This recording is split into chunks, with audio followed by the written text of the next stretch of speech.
I Yes. think this is everybody. The city manager will tune in at some point. I'm not sure who the phone number is at the bottom. That's Art.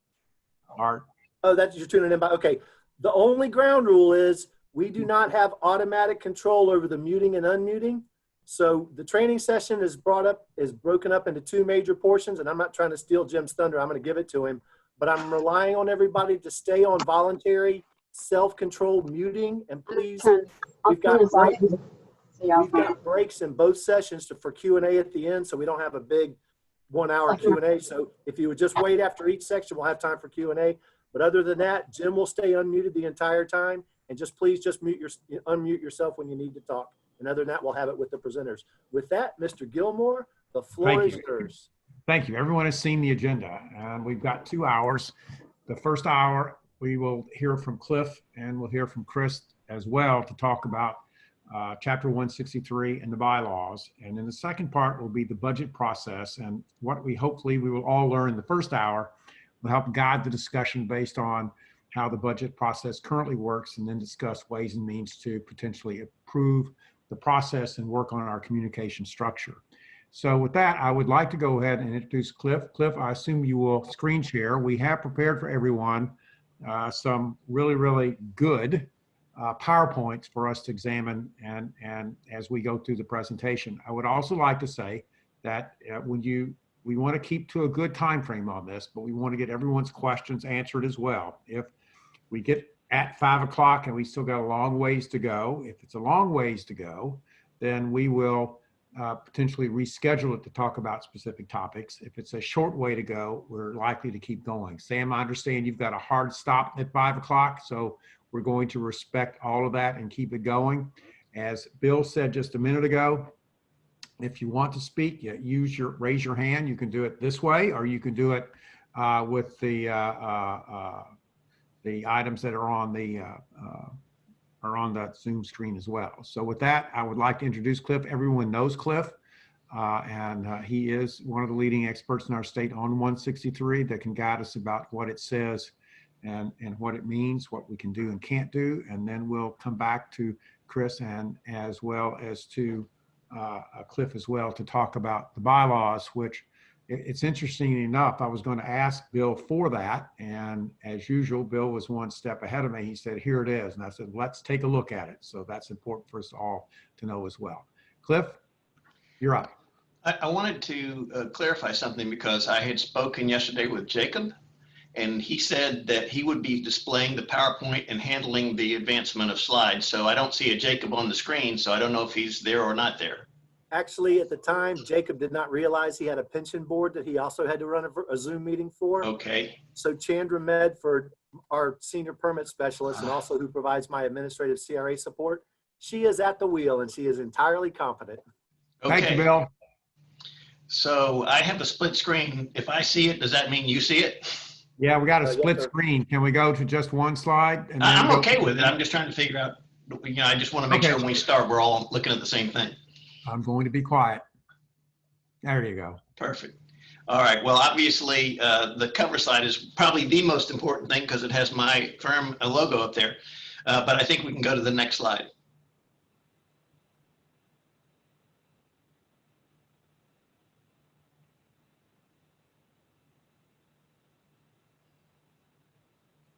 There we go. So we have an agenda, and I don't know if a hard copy of or a PDF copy of the presentation has been provided to the members, but if not, we can certainly make that happen. The agenda today is to cover things that are generally considered pretty basic. However, if you haven't heard them before, they may be news to you, or they may disabuse you of some notions about how your CRA works as opposed to how it's supposed to work. Either way, I hope we can accomplish something here today that's helpful. We're going to try to cover what CRAs are and why yours specifically were created, what is and isn't redevelopment, how does redevelopment work, what are some best practices for yours, budgets and accounting, and also what success looks like. Those are kind of important things, and so we'll kind of cover each one. I've told James I would stick to my 40 minutes or 45 minutes, something like that, and get through it all. So next slide, please. Well, there we go. Okay, so what is statutory redevelopment? Statutory redevelopment is any activity that is authorized under Chapter 163, Part 3, which is the redevelopment statute. I'm sure you've heard of it. The objectives are set forth in a publicly customized plan, an approved plan, funded by the increase in assessed property tax values over time, which is called tax increment. I'll go to the next one. I heard somebody say, was that a question? I wasn't quite finished. Okay, the goal is to prevent slum or blight, and that's going to become important later. We're going to go through the definitions of those. But I want to talk for just a second, a little longer about tax increment. I assume everybody on the call understands what that is, but because I want to be sure, it is the difference between the value of the property that's in each CRA area today and what it was when the base year was established. There's a later slide that shows you the base years for your two districts. Next slide, please. Somebody's. Andre, you're going the wrong way. Did you do a development plan on that? Sandra? Sorry. And somebody's mic is off or on.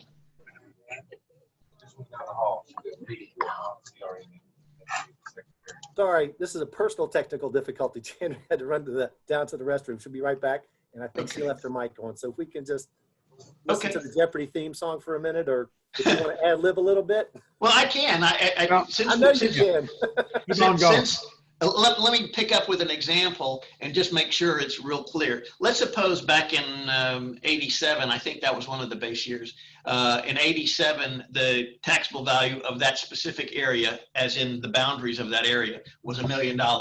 And in 88, it had gone up to $1,025,000. The difference between those two is your tax increment. And of that increment, the $25,000 additional between 87 and 88, your agency would get 95% of that per the statute. And since you were established before counties, specific charter counties, began requiring interlocal agreements and would slash into that number substantially, you guys are on the good end of the 95% curve. I have some CRAs that get 50%. So you're as an early adapter of CRAs, you were in the best position to get the full 95%. The point of the whole issue, though, and the focus of this slide is supposed to be to eliminate slum and blight. And one of the things that you'll find is that people, maybe even on your agency, but certainly the public, has all kinds of ideas about what's okay to spend the dollars on. In fact, maybe even some of your city council members have ideas about what's okay to spend the money on. But in the big picture, and there's a micro picture as well, but in the big picture, it's about elimination or prevention of slum and blight. And if it's not doing those things, then it is not accomplishing the goals of the Redevelopment Act. Do we have Chandra back now?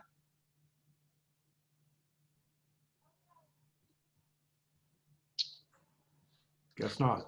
All right. Well, I just, if I could change the slide, I would, but I can't. So, Bill, can you change the slide? I'm going to try to, yeah, let me get over there. I can get her PC.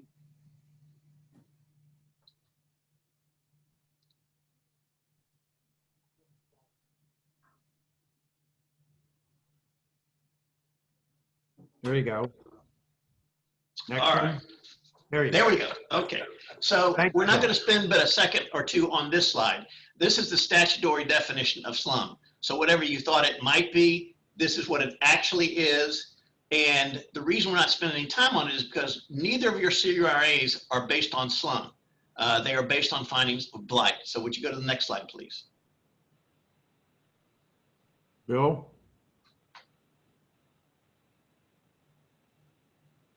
I'm going to check the internet connection because I think that's part of it as well. Hold on for just a moment, y'all.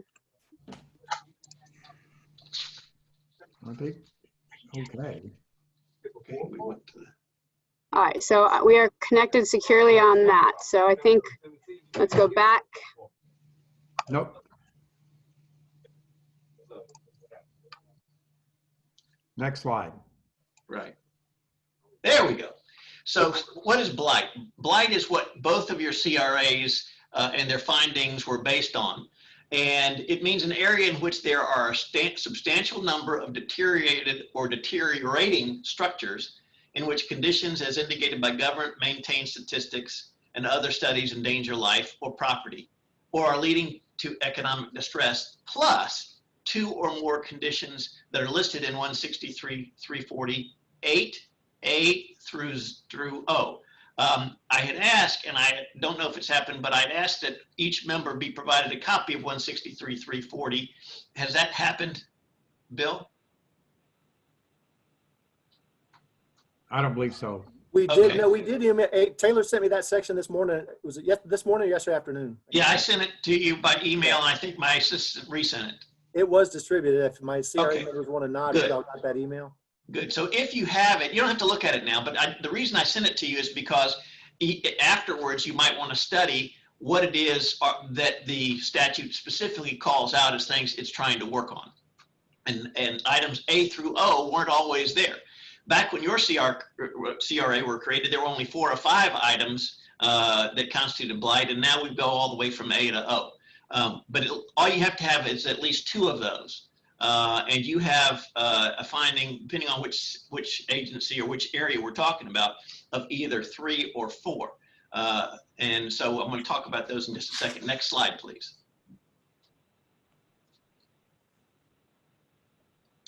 So your CRAs are based on blight. You have a downtown and a south end CRA, and both of them start out with the pronouncement there are a substantial number of deteriorated or deteriorating structures. And these next 3 are common to both CRAs, according to your findings, which I have copies of. 1 is the predominance of defective or inadequate street layout, parking facilities, roadways, bridges, or public transportation facilities. A 2nd is faulty lot layouts in relation to size, adequacy, accessibility, or usefulness. A 3rd is diversity of ownership or defective or unusual conditions of title which prevent the free alienability of land within the deteriorated or hazardous area. And in the downtown CRA only, they added unsanitary or unsafe conditions.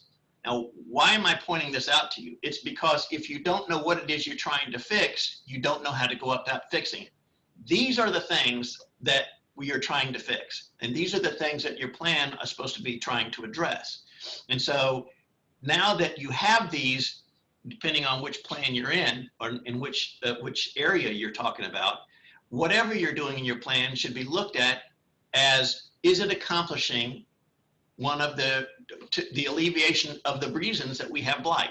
And so that's the context and why these things become important. Next slide. So what are the reasons for redevelopment? Why did the legislature back in 1969 think that these things would be a good idea? Because the elimination of some and blight can be done, they found, through a number of things: economic development, business retention, meaning businesses don't run away, crime reduction or prevention, streetscapes, meaning streets that are more attractive. Maybe they'll be brick lined, maybe they have better street lighting, you name it. Affordable housing in the area, historic preservation, buildings that should be preserved can be, clean and safe places to be so that people want to actually spend time in the downtown area. Stormwater management, that can be a big problem in certain areas. I think it might be a problem in your area as well. Additional parks and recreation, and finding sustainable reuse and urban infill. Now that last one, that urban infill thing, is a big deal because what we are trying to avoid with redevelopment is continual spread. You've heard of urban sprawl, and the further away you get from the city's core, the more it costs to bring services to you, and the bigger and more brawny your city gets. And certainly recently, like in the last 5 years, there's been a real push and a growing popularity of urban infill type development. I don't know about how many people have kids, but all of my kids, all 3 of my adult kids, live in urban infill type projects. They want nothing to do with the suburbs and me and mom. They want to be downtown. They love walkability. If they can't go, pretty close to a block away and be at a restaurant, they're not happy. So this is what we're talking about with urban infill. Next slide, please. So what is redevelopment? Well, it encourages government to invest public funds in the form of the TIF revenues with private enterprise to ultimately bring an area back to life. And there's a number of ways to do that, incentives and other things we'll talk about. The money is locally generated, and this is really important. If all of you understand it, this is great. But a lot of the folks out there in the community and in the city and the county don't. And for some reason, and I do not understand why, there's this general kind of sense that somehow money's being stolen from somebody. This is your money. It is generated in your community. It's based on taxable values in your community and specifically in the areas from where the CRAs are imposed. It is pumped back into your community. So it is the purest expression of having local tax dollars spent locally. Up to 95% of the increased tax value that comes from your CRAs goes right back to the CRAs under your guidance to be spent in a way that will make those places more user-friendly, if you will, more neighborhood-friendly and more pleasant to be around. That's the idea. So anybody who tells you that they hate CRAs, and politicians do it all the time because they think it's stealing money, either they don't get it or they're with the county and think they should have the money back. But either way, what they're doing is they're saying to you, we need to be able to take the money from your property and spend it somewhere else where we want to, instead of you getting to spend it on the property it came from. So there's a lot of things I feel strongly about. This is one I feel really strongly about. And it's important that you understand it. It is your money being used to support you and your citizens. Now, diverse groups have different ideas on how to use the money, and that, as it says here, can be a political football. Well, what do I mean by that? I'll give you an example. One of the communities I represented, there was a substantial force in the community that said we should use this money for job creation. But that isn't a redevelopment thing, except in the form of bringing in businesses that will provide jobs. That's a redevelopment kind of thing. If you can provide some incentives by form of what they call facade grants that redo the outside of the buildings, better drainage, sidewalks, street lighting, those kind of things where businesses will want to come to the area, but not to provide education to people on how to get a job. That's not a redevelopment thing. And so, but yet you might be confronted, if you haven't already, with people who say, hey, this is a nonprofit, they do great work, give them the money. That's not what this is for. And it's because of the next point, people don't understand the rules of the process. And that's why we're having this training session. Next slide, please. So what is not okay for redevelopment? First of all, anything that's spent outside the plan, the area, or the budget. What do I mean by that? Well, I've been asked before, hey, we have a trail system, not by your CRA, but others. And it connects, well, or we want it to connect to parts of the CRA, but we got to bring it over here. Can we spend CRA money to connect the trail system? Well, if it's outside the CRA, the answer is no. You can build a trail system in the CRA, but you're going to have to use general fund dollars to connect it. And that's an example. So when you're spending plan dollars or TIF dollars, it needs to be in the plan, in the budget, and in the area. Those are the three qualifiers. You cannot use eminent domain. You used to be able to, but you can't anymore for redevelopment purpose, meaning you see a piece of property that you really dislike and you really want to get a hold of it so you can turn it into something better. And you'll even pay a good price for it. The law does not allow that anymore. There was a case a number of years back called the Kilo case. People got outraged because a small business owner was forced to take a whole bunch of money for their property and didn't want to sell the property, even though they got paid substantially for it. And the court said, no, we can't do that because the government was going to take that property, which they considered blighted, and turn it over to a private developer to get a nicer project. And since that created such a firestorm, and it did, if you remember it, we no longer use eminent domain for redevelopment. You can buy a piece of property if somebody wants to sell it, but you can't take it forcefully. You can't use CRA dollars for general government line items. So you can't say, well, we're going to pay for some extra police citywide because that'll help the CRA specifically. Not citywide, but for the specific CRA, different story. We can talk about that. You can't use it to build new city halls or public works facilities or that sort of thing, even if those things have a downline benefit to the CRA. Grants or donations to nonprofits or events that have nothing to do with the redevelopment plan.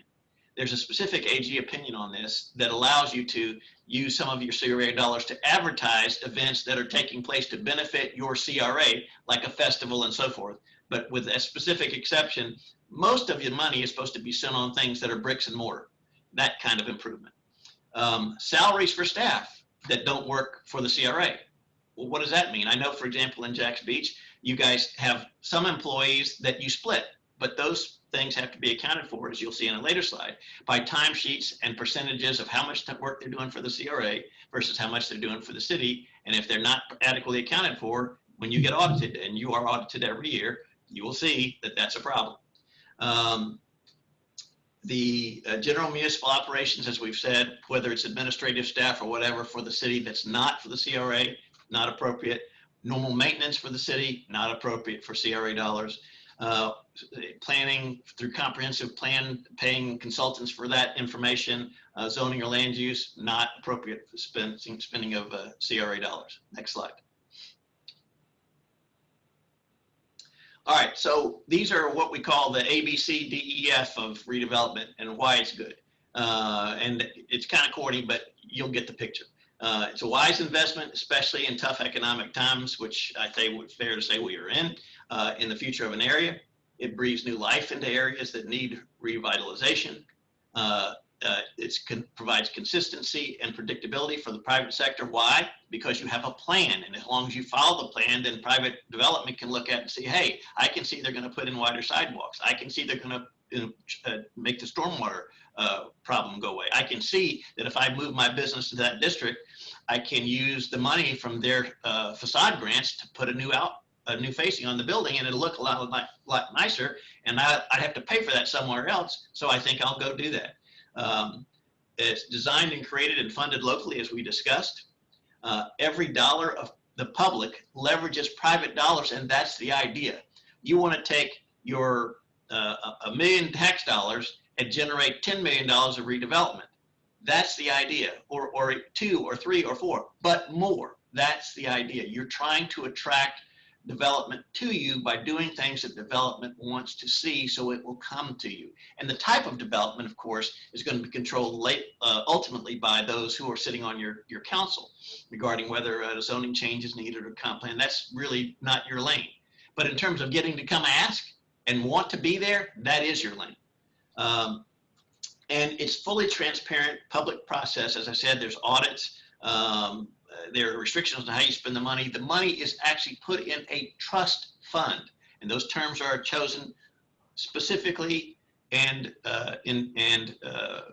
they are to be treated as such. I'll give you a good example in my world.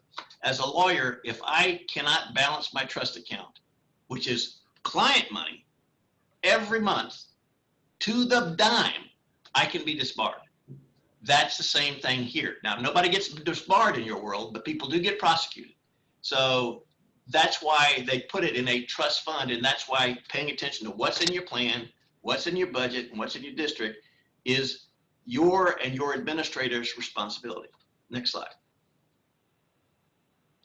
Okay, so what are the powers of the CRA? There's a whole bunch. I just listed the statutes here. I would strongly suggest that you thumb through these, not because it'll keep you up at night, it'll put you to sleep, but try to read it when you're awake, or at least have 2 or 3 cups of coffee in you, and you'll see you have a lot of different powers that you can use. It matters in your case whether you're in a charter or non-charter county, and you are in a charter county. That means that, fortunately for you, because of when you were created, you have all the authorities that were available then in the statute, and those powers have been expanded over the years.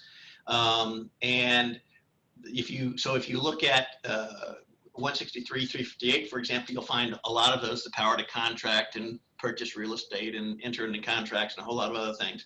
And it'll walk you through some of those things. So it's a good idea if you ever have a doubt about, hey, can we do this? And you have to ask that question. These are where you'd find the authority. Next slide. Okay, So what is the plan? You've heard me mention it already several times. The plan is your blueprint. It is the thing that keeps you between the lines.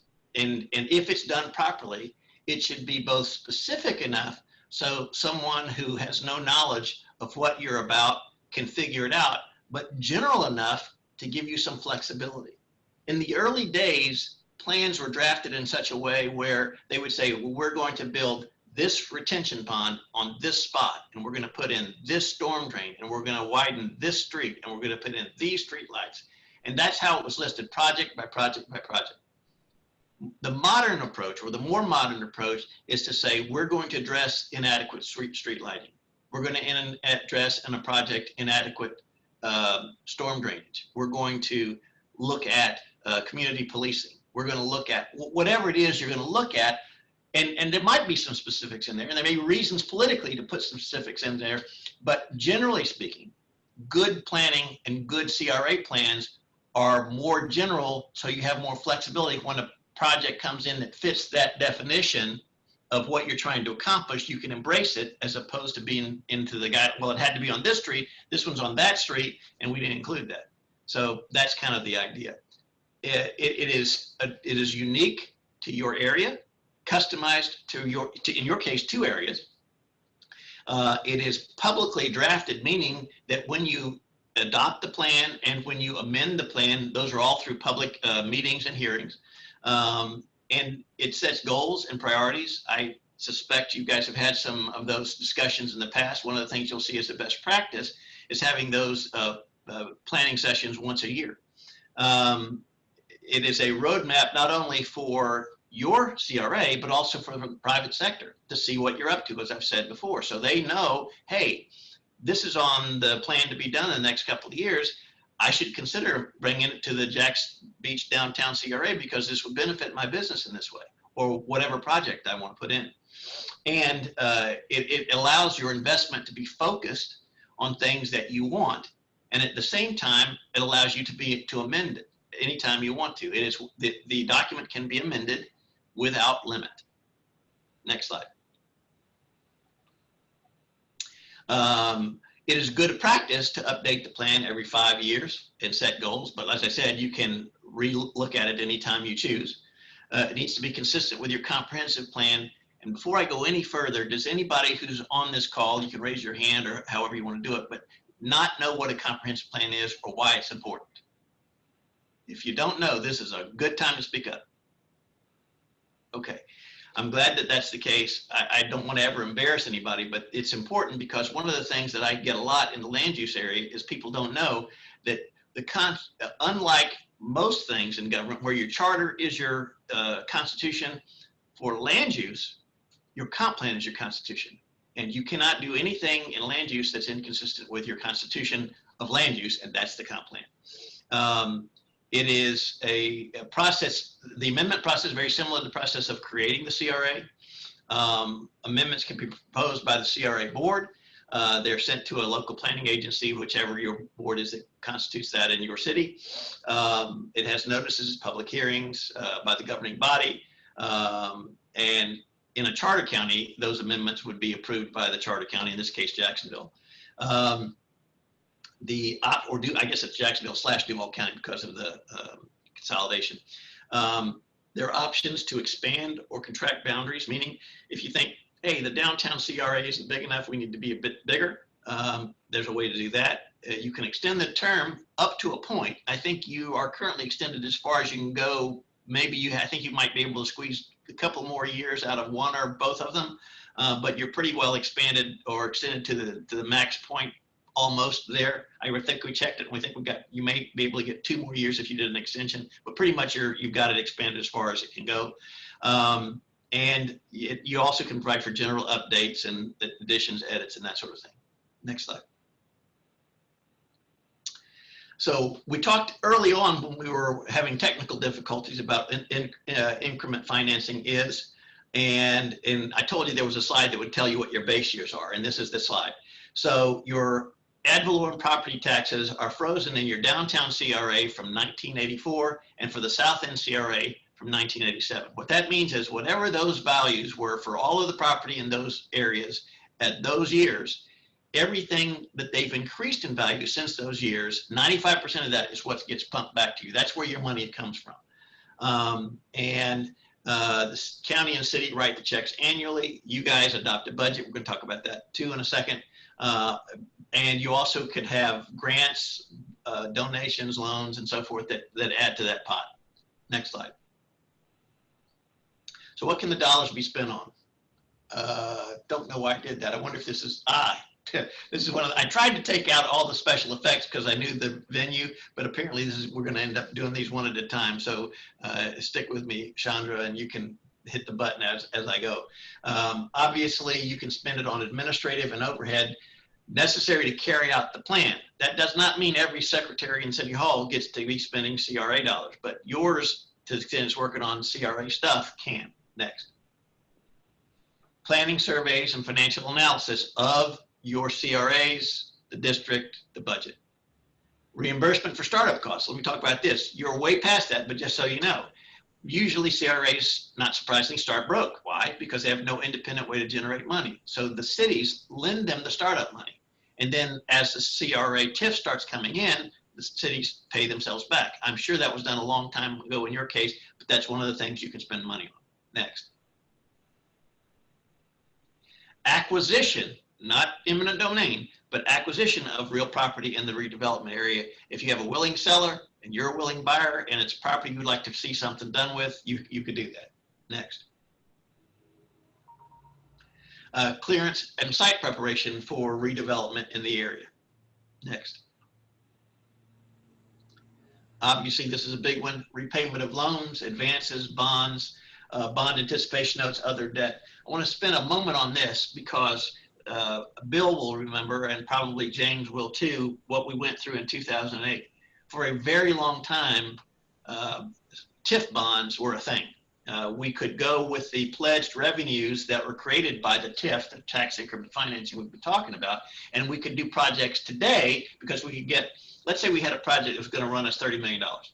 But our revenue generation would show that while we don't have it today, you know, you don't, like I buy a $300,000 house. I can't buy it today, but I make enough money that I'll be able to make the payments. Same idea. And that was smoothing, going along swimmingly until 2008. And in 2008, you might think I'm talking about the crash. I'm not. That's just a double whammy. What happened is a case called Strand. And that is a case in which the Supreme Court reversed years, decades of law that said we could take that TIF money and use it to get bonds to do big projects, and said, no, you can't do that anymore. And they said so because they believed it was the same as a general obligation bond, which required a vote of all of the voters in your city, and it would have been required to do that. So for about a year, they threw the whole TIF bond market into a state of disarray and no bonds could be gotten.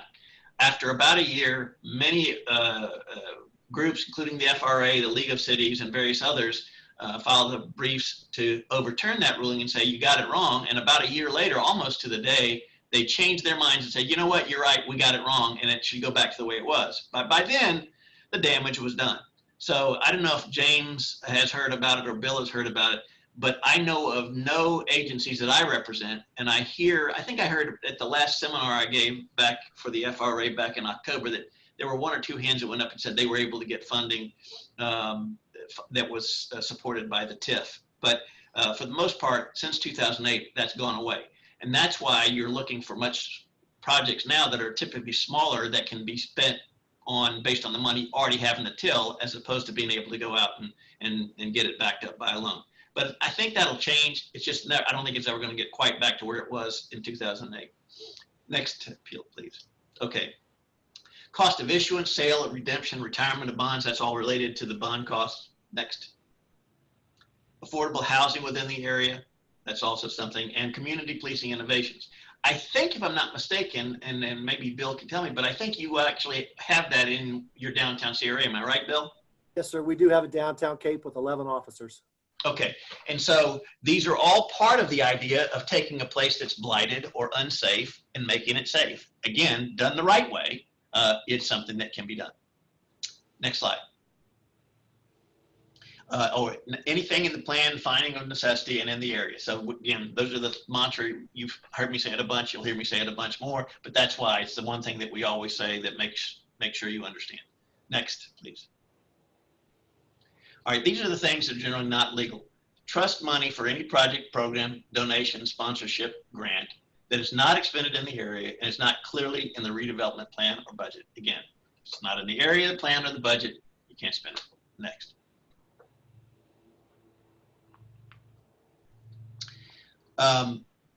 Also not legal.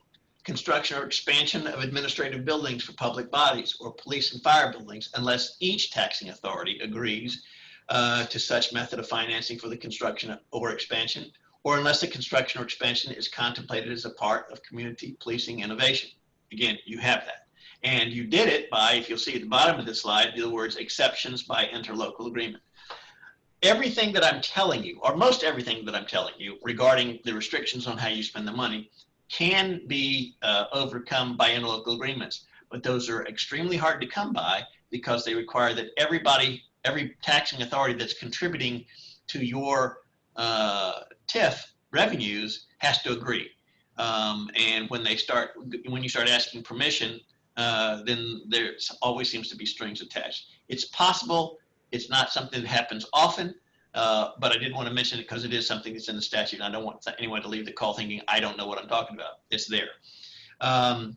Projects under any previously existing CIP. Before I go further, do you all know what a CIP is? Does anybody not know what a CIP is? The Capital Improvements Program. It is the part of your city's budget that says in a given year, we're going to plan to put in this park, or we're going to build this water plant, or we're going to put in these streetlights, or we're going to do whatever. If there's a project that you would like in the CRA, but it's already in the CIP or has been in the CIP in the last 3 years, then you can't do that project. It has to be done by the city. It's because the idea is the city was going to do it anyway. Therefore, you don't need redevelopment dollars to do it. And it's not, the redevelopment dollars are not supposed to just be a slush fund for the city. General government operating expenses, again, as we've covered, not okay. Next. Okay, what is the trust fund money rule? Now this changed, by the way, recently. It used to be that the money had to be returned. It does not anymore. You have the option. Here's the options if you have money left in your fund at the end, by the end of the fiscal year, which is September 30th every year. It must return to each taxing authority, or, by the way, no one does that option, or very seldom do they do that option. It's used to reduce outstanding debt. That's an option. If you have loans, if you have debt, you can use it to pay down debt. You can deposit it to an escrow account for later payment of outstanding debt, or you can appropriate to a specific redevelopment project pursuant to the plan. Again, there used to be a timeline on that, and where the money had to be returned. That's no longer in the statute. Next slide. So what are some best practices?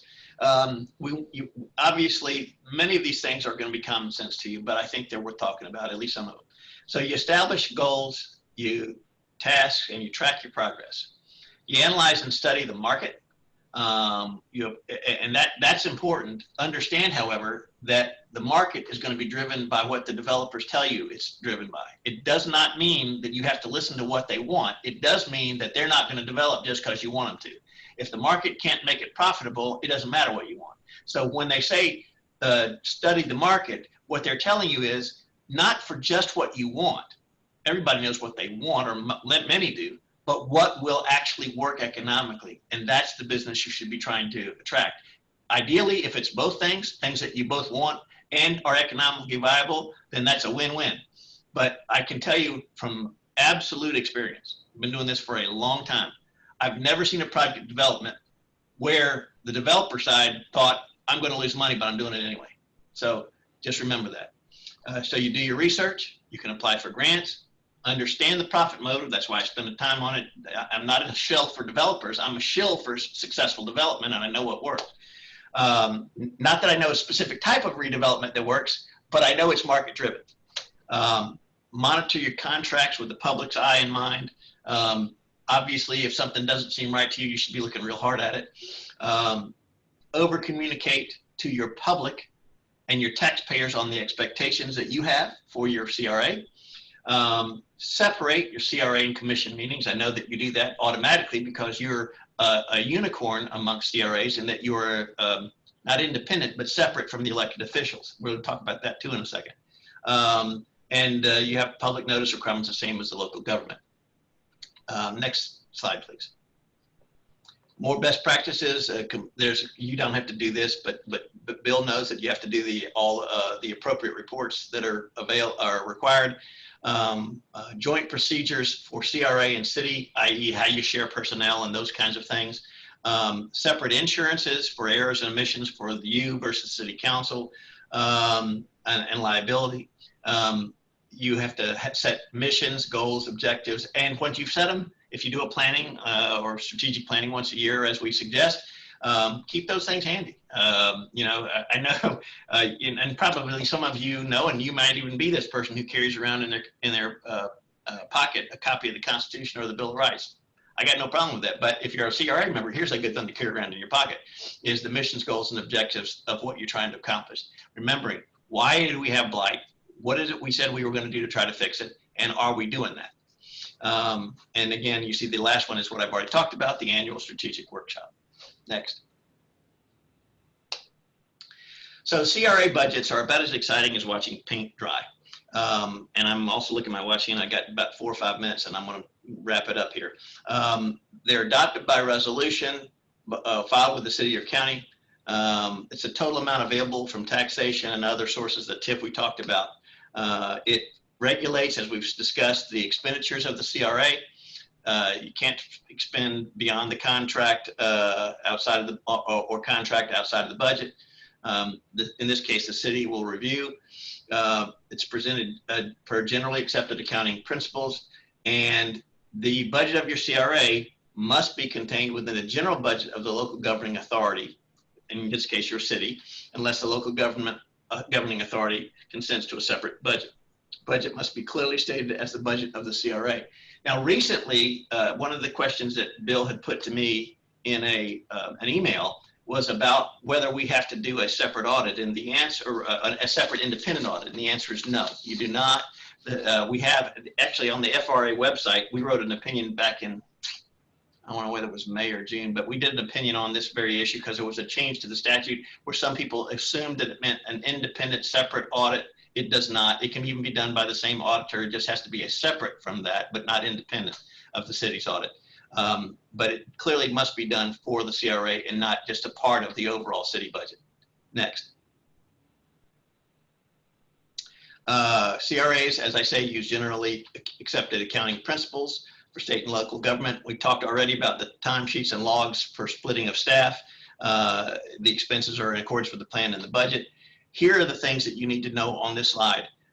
There's a bunch of purchasing restrictions that apply to how you go about contracting for things. CCNA stands for the Competitive Consultants Negotiation Act. And that's for certain kinds of services, such as architectural services, engineering services, survey services, have to go through a bidding process. It's based on how much the contracts are and whether they're tier 1, 2, 3, and so forth. If you're really interested in something that'll put you to sleep, then I'm sure Bill can get you a copy of that, or I can. Additional statute, Florida Statute 255-20 is for building construction contracts and how they're bid and the process that's required there. And city and county purchasing policies. If you have seen your bylaws, it says that in them, but ironically, that's a new development for statewide CRA law. Only recently, like in September of last year, did it become the law of this state that your CRA purchasing policies have to mirror those of your city or the creating agency if it happens to be a county. And so you're already doing that. You're ahead of the curve going back to the 80s, so good for you. But all of those things affect how you can go about bidding for services or contract work. Next. So why do CRAs succeed? Well, they succeed based on, again, a lot of things that are common knowledge to you all if you're leaders, and you are because you're here and you're on this body. Leadership, vision. I want to talk about partnerships. What kind of partnerships? Well, we've discussed them in a broad way.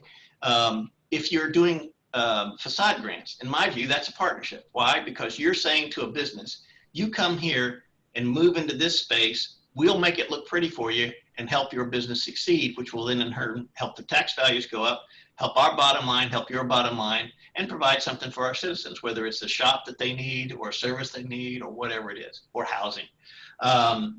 The power that you have should be used to the extent you can to work those partnerships and encourage them. Because again, remember to the slide that had $1 bill for you versus 10 for the developers. That's what you want. That's what you want. People who are coming in to spend the most money. It takes guts and passion to stick with it. But surprisingly, depending on how fast and decisive you can be, it doesn't take a bunch of time. And on the last slide, which is the question slide, I'll show you pictures that will explain what I mean.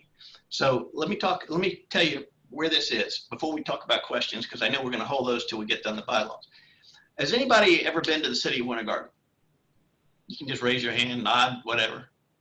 If you've been, you'll know that it is kind of one of the bright shining stars of redevelopment. And the reason is because they have taken what was, I wish I had a before slide, I looked for some. They've taken what was essentially a dried up citrus town. And if you've been to Winter Garden, you know there's no citrus within 50 miles of the place now. But it used to be miles and miles of citrus. When I was a kid in 2nd or 3rd grade, we took a tour to Orange Country.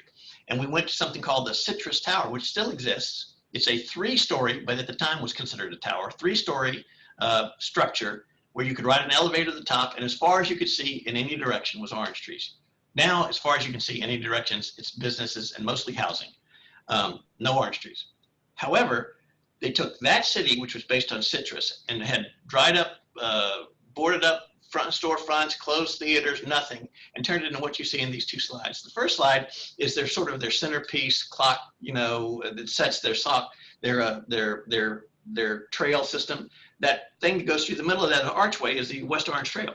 And it goes now all the way from well past Oakland, and I'm trying to figure out how far it goes that way, but all the way to Apopka and further. It's a huge trail system. It's hugely popular and has spawned a ton of business. Those bicyclists you see on the slide are using the trail system.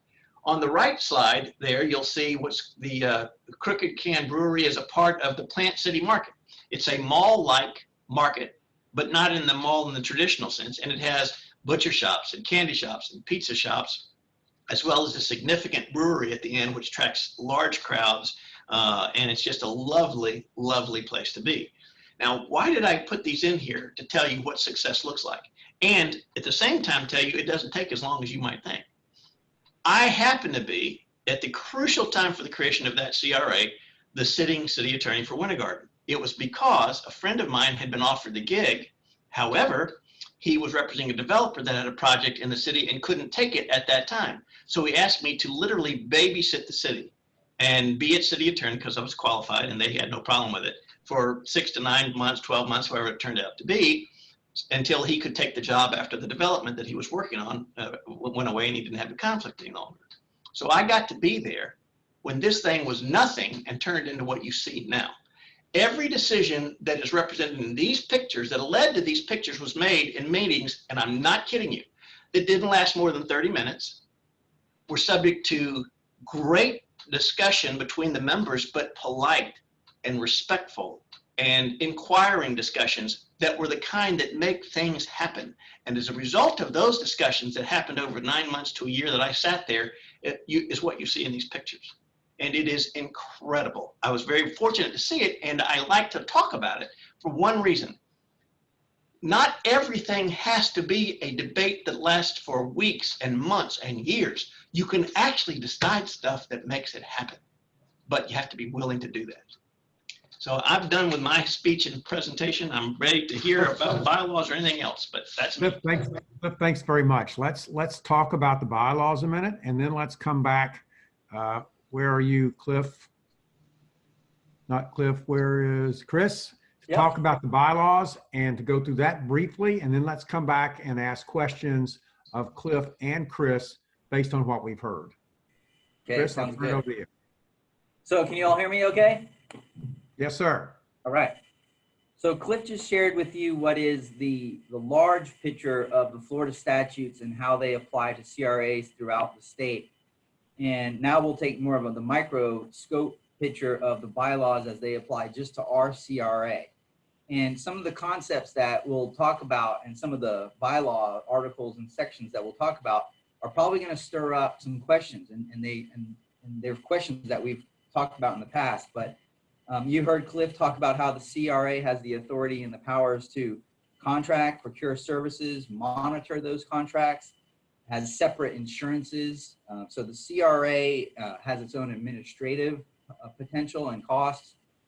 So it sounds a lot like a very independent, if not totally independent agency. And when we look at the bylaws, it's going to sound a lot like that also. But there are sections in the bylaws that we need to pay close attention to. And then when Ashley shares with us her discussion on budget and some of the restrictions and limitations on some of the budgeting, the financial, and the contracting aspects of the CRA, then we'll be able to link it all together and hopefully answer some of the questions that are out there. So Bill told me that everyone's been provided the bylaws and they're up on the screen here. So Chandra, you can go flip past that page to the first page of the bylaws. And we'll just look under what's called Article 2, Section 1, the creation. And that links up to the concept, the context and concept that, that Cliff shared with us, in that the CRA was created under the purpose of reduction of slum and blight. And that's stated in Section 1 under creation. And then we want to look at the next page that is real important for us is going to be under Section 4, which is on page 2. And this speaks to the powers. And we're probably going to have some questions on there, because under Section 4 powers, the bylaws state that the agency, the CRA, shall have and exercise all the authorities and powers conferred to it, essentially under the Chapter 163, the Community Redevelopment Act, much of what Cliff just went through. And that the enabling ordinance also states that as well. And the enabling ordinance is at the very back of this, and we'll get to that when we get to the end of the slides. But the enabling ordinance essentially says the same thing, that it's empowered with those authorities and powers within 163, the Community Redevelopment Act. And Section 4 continues to go on to say that the agency shall have and possess all the powers necessary and proper to redevelop the project area and finance the redevelopment through the TIF that Cliff just explained, including without limitation, power to enter into and execute contracts, documents, and agreements that shall be necessary or incidental to the performance of the agency's duties. So again, that seems to indicate that the agency does have this very broad scope of powers under Chapter 163 that Cliff just reviewed. But again, we need to just put an asterisk by that, because we need to discuss that further in terms of some of the restrictions and limitations on those powers. Article 3 addresses the commissioners, and I think everybody is comfortable with that. I can't imagine any questions arising from any of the sections in there. But if you have any, then we'd be glad to talk about those. Article 4 addresses meetings. I think everyone has a full grasp on that. Of course, Art as chairman has a full grasp on that. And the meetings being public meetings, having to be duly noticed, and that the speaks to the location and the place of the meetings. Of course, we're in exceptional times right now. And then it speaks to the quorum, but I don't think anyone has any questions about that. Article 5 speaks to the officers, those officers that serve on the agency board, the processes of those officers in terms of the responsibilities and the assignments. It goes on with Section 4 and Section 5 to speak about vacancies and removal. I haven't encountered any questions about that, or Bill hasn't mentioned any issues with that. Article 6 is the fiscal year, commence on October 1 and terminate on September 30th. I think everyone's comfortable with that. That makes sense. That's how we operate. And then Article 7 speaks to the public records aspect of CRAs and it being a public agency. Again, I haven't heard of any confusion or questions about how the public records laws apply to CRA. I think you all understand Section 2, the annual report, but I'm going to step I'm not going to comment on that because I don't want to step on anything that Ashley is going to help share with you guys in terms of budget and finance, which is essentially section 2 and section 3. Essentially, the Article 7 speaks to all of the records of the agency are public records, and that's the same that applies for us as a city. Article 8, conflicts of interest. I don't think we have any issues or problems or concerns with that. It addresses the conflicts of interest that may exist with each one of you with respect to your role on the CRA. And section 2 speaks to your ownership of property. Again, I think everyone's comfortable with that. We don't have any issues with that. I'm going to skip over 9. 9 just speaks to the seal. And then Article 10 speaks to amendments, and it actually indicates that the bylaws of the agency may be repealed, amended, or new bylaws may be adopted by the board. And it explains those processes. Article 11 is an indemnification provision or clause that speaks to indemnification applied to the agency and the actions that the agency takes. If anyone has any questions about that, I'd be glad to describe that better. Article 12 is a very important article, and it's going to be a topic of discussion during Ashley's presentation as well. And one of the important points starts off in section 1, which is titled Approval by City Council. And we should read that word for word, in that all actions proposed to be taken by the agency, which are or may be subject to the primary jurisdiction of the city by reason of the statute 163.358, shall be taken only after prior action by or approval of the city council. And we'll answer some more questions about that. And I think that is an important section that actually will help clear up some of the confusion about the agency's authority to act, and that act not having to be approved by the city council. But there are a lot of acts or actions that I think the agency may want to engage in or take, but those actually have to be either prior approved or have to later be approved by the city. And that may pose a lot of questions for us, and we'll answer those. In section 2, it describes the services that are going to be performed by the city. And in section 2C, I think everyone understands that under section 2A and B, the city performs the accounting and the payroll. That's pretty well understood. But 2C leads us to the question about contracting, procurement of works and services. And the question that we had that I'm aware of that came up was whether the agency, the CRA, can perform its own procurements and engage in its own procurements, and therefore let its own contracts engage in the contract with contractors or vendors or service providers or professionals.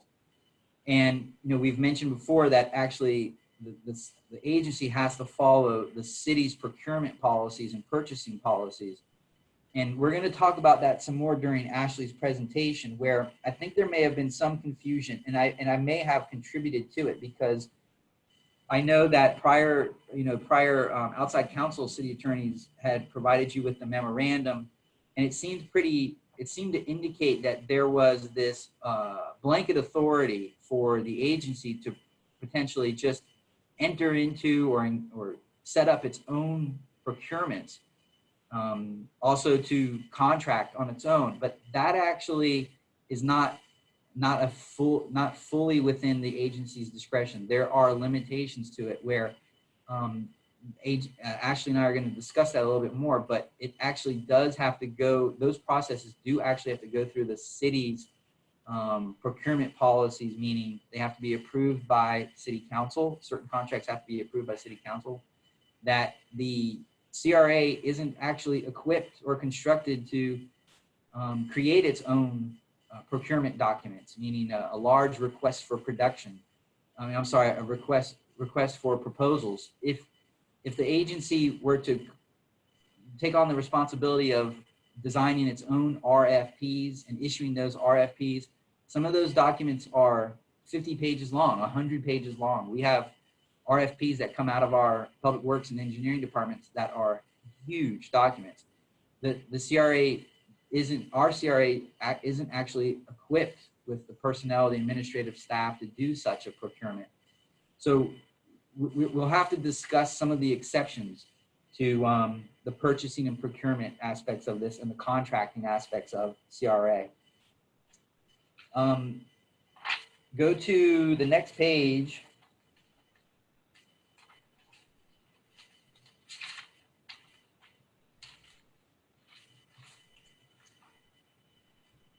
Sorry, go up a little bit more. Yeah, oh, right there. Yeah. So under section 3, duties of the agency, and C is what we should be looking at in terms of adhere to all the city purchasing guidelines and state mandated purchasing requirements for the municipalities. And again, we're going to speak about that under Ashley's budget, but I think what we're discovering now is that we have to have the city engaged in the procurement of works and services, and that the city is actually the agency that's going to be approving contracts, and the contracts are not entered into by the agency. The actual contracts are entered into by the city, and so approved by the city council and then executed by the mayor and the manager, as that is part of that. That includes the city's purchasing guidelines and requirements, those steps. And we'll talk about that some more. But I want to get to the back of the end of it. You can go past definitions, and it should be the enabling ordinance, right? So under the enabling ordinance, on the second page, under section 5, and again, this might stir up questions because of the wording that's used in the enabling ordinance, and again, also that's used in the bylaws, but it certainly seems to indicate that the city council, by adopting this enabling ordinance, did vest and empower in the CRA all the rights, powers, and privileges that the CRA may exercise under the provisions of the Chapter 163, the Community Redevelopment Act. So on occasion when I've mentioned that, and I think that Denise and I were both under the impression, that when you look at this, when you look at the Community Redevelopment Act in Chapter 163, how it would apply to some other CRAs around the state, and much of what Cliff just described, that's a very powerful set of statutes that enable and authorize the CRA to act. It's a lot of powers, rights, and privileges and authorities that are contained within 163. However, our CRA operates a little differently than the entirety and the full scope of 163. We have some forms of restrictions and limitations to it. So that's where I think some of the questions arise, is that if you look at the full scope of 163, you look at some of the way that some CRAs are operating, the size of the CRAs, the administrative staff of the CRAs, and they're unique. They're different in the way that our CRA operates. Great. Chris, this is, if I may, this is really good. It's a little bit after 4, and I would really like to ask the members just for a few minutes before we get into Ashley's presentation, questions Sure, let's do it. you might have for Cliff about Chapter 163. Yep, go ahead. Please feel free. Normally, I would go and ask each person if they have any questions, and if that's all right with you, I'd like to do that. And I'm just looking at my screen. Sam, you're up first. You got any questions for Mr. Shepard? You're on mute. If you can unmute yourself. Oh, yes, I have a couple of questions, and I'd like to maybe bundle these together. An example of during your best practice to over-communicate. In these days of transparency, I want you to explain to me what it's like over-communicating from the CRA. And another question that I have is about bricks and mortar. We are only able to invest in bricks and mortar, but what about if we need consultants, if we need legal fees, or if we have grant writing? How does that factor into the CRA? Well, you don't expect me to say anything against legal fees, do you? No, all those things just dropped in my mind. But more importantly, we talked about grants, and what about grant writing or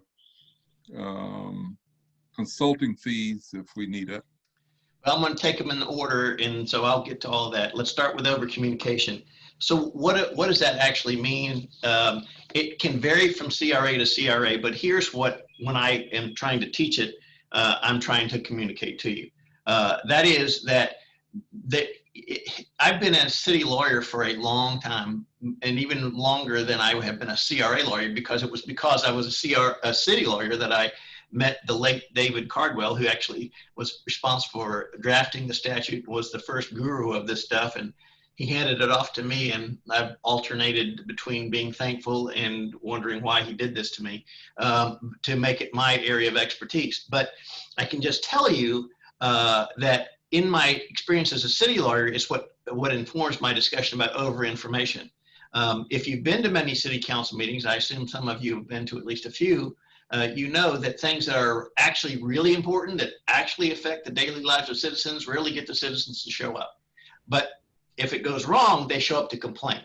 And so over-communication is essentially to avoid the problem of nobody told me, because we are living in a time, because of the social media aspects and everything else, where I literally see people come to meetings about a rezoning, which was posted on big red signs in the neighborhood and has been on the website of the city, and all the legal notices were sent, and they come down and are just absolutely outraged that nobody told them. And they mean by that, no one personally came and knocked on the door, made them answer and said, hey, guess what? This property is being rezoned. So that's what I mean by over communication. I mean, use your Facebook, use your whatever social media channels are available. If you want, I mean, I've had one CRA, they love to send colored flyers, whatever it's going to get somebody, they put them in the mailers of utility bills and so forth. It's just not too much. If I may, on that subject, Sam, as part of our scope of services and working with you, we're going to prepare for your review and consideration an external communications plan, which will fits into what Cliff is discussing here. So, okay. So that's what I mean by over communication, Sam. The other issue you said was a bricks and mortar, and how does that play in with the other things that are required? Well, obviously, and I say obviously because it's obvious to me, but clearly I didn't communicate it appropriately. Anything related to how you spend those dollars is included. So engineering costs, architects' costs in developing plans, consultants regarding whether it's a good idea or a bad idea. All of those things are part of the eventual expenditure of bricks and mortar. What's not is now the bricks and mortar project is in, and we're going to have a big party for the entire city, and we're going to use it out of the CRA budget. That is probably the bridge too far. However, if the party is limited to promoting the CRA specifically and the businesses in it, that might be a different thing according to at least one AG opinion that is out there. So that's the answer to that question. And of course, my favorite part of the question was legal fees, and you can always spend on lawyers, always. Yeah, I don't anticipate any, I just thought I'd ask. Okay. Thank you, Sam. Gary, I'm going across my screen. Gary, questions for Cliff? Yeah, I've got a couple of questions, I guess. Maybe this is going to be answered by Ashley a little bit, but I'm still not sure I understand how the budget approval process works. Excuse me, go ahead. I think that's going to be an yeah, go ahead. Yeah, I was going to say that. I think that's an Ashley question. Yeah.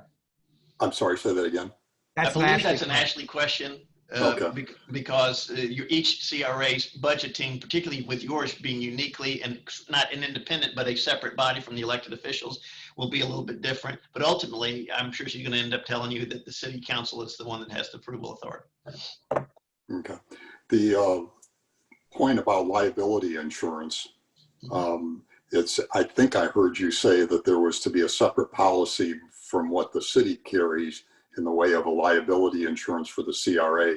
do we as a CRA have a liability policy in place? That I can't answer. I'm suspecting the answer is yes. Okay. Personally, I've I never don't seen know. anything. It should be an item in your budget that has insurance next to it somewhere. Well, I haven't seen anything, so I don't know. Somebody needs to help me with that item. Let's put that on the list to discover. Got it. I'm sorry? Let's put that on the list to discover. Yes. Okay.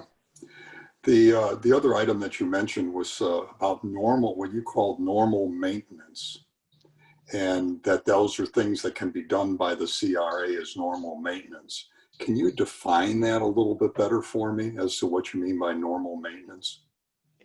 I don't know whether you misheard or I misspoke. That was one of the things you can't do.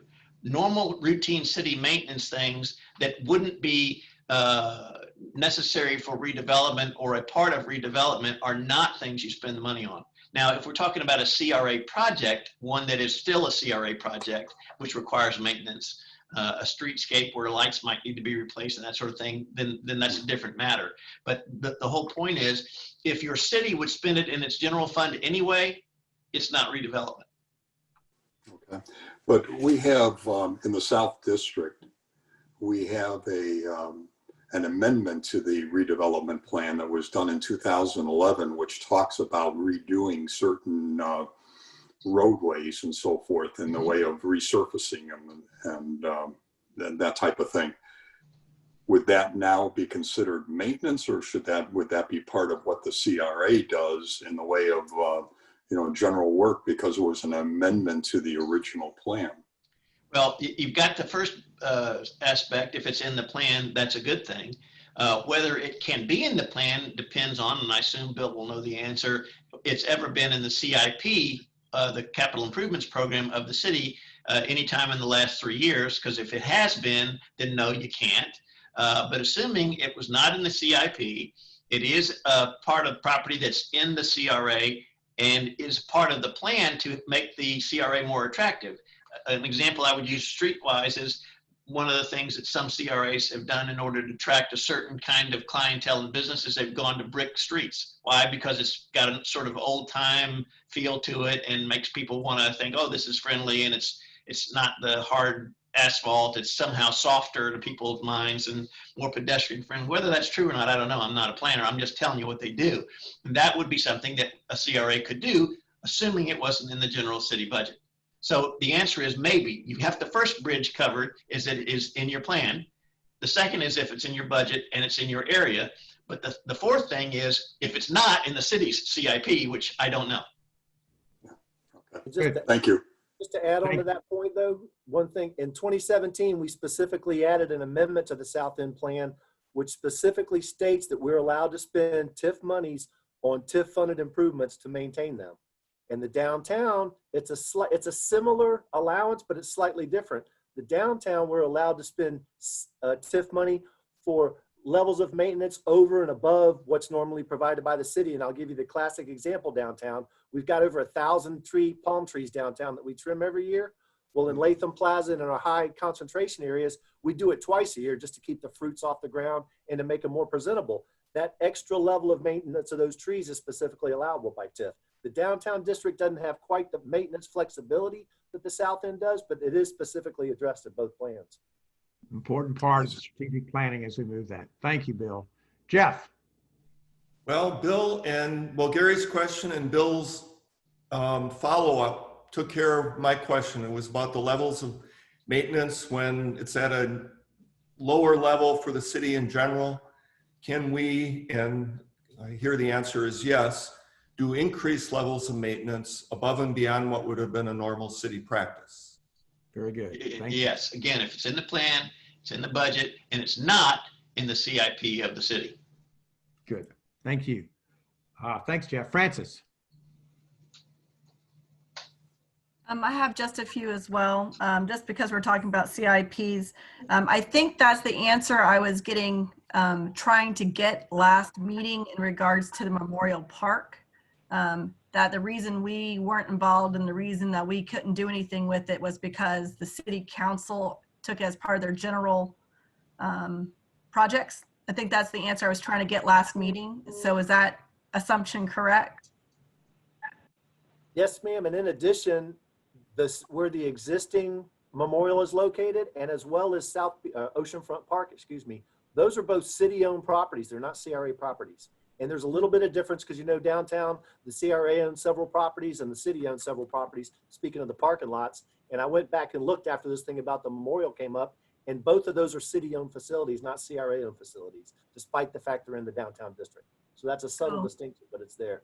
All right, so the distinction then for me would be for capital improvement projects, if the CRA wanted to say localize parking and use a CRA lot or propose to use a city lot, if it's in the general plan for the city themselves to do and they put it on one of their lots, does that mean the CRA can no longer have control or even propose something on their own area in the district?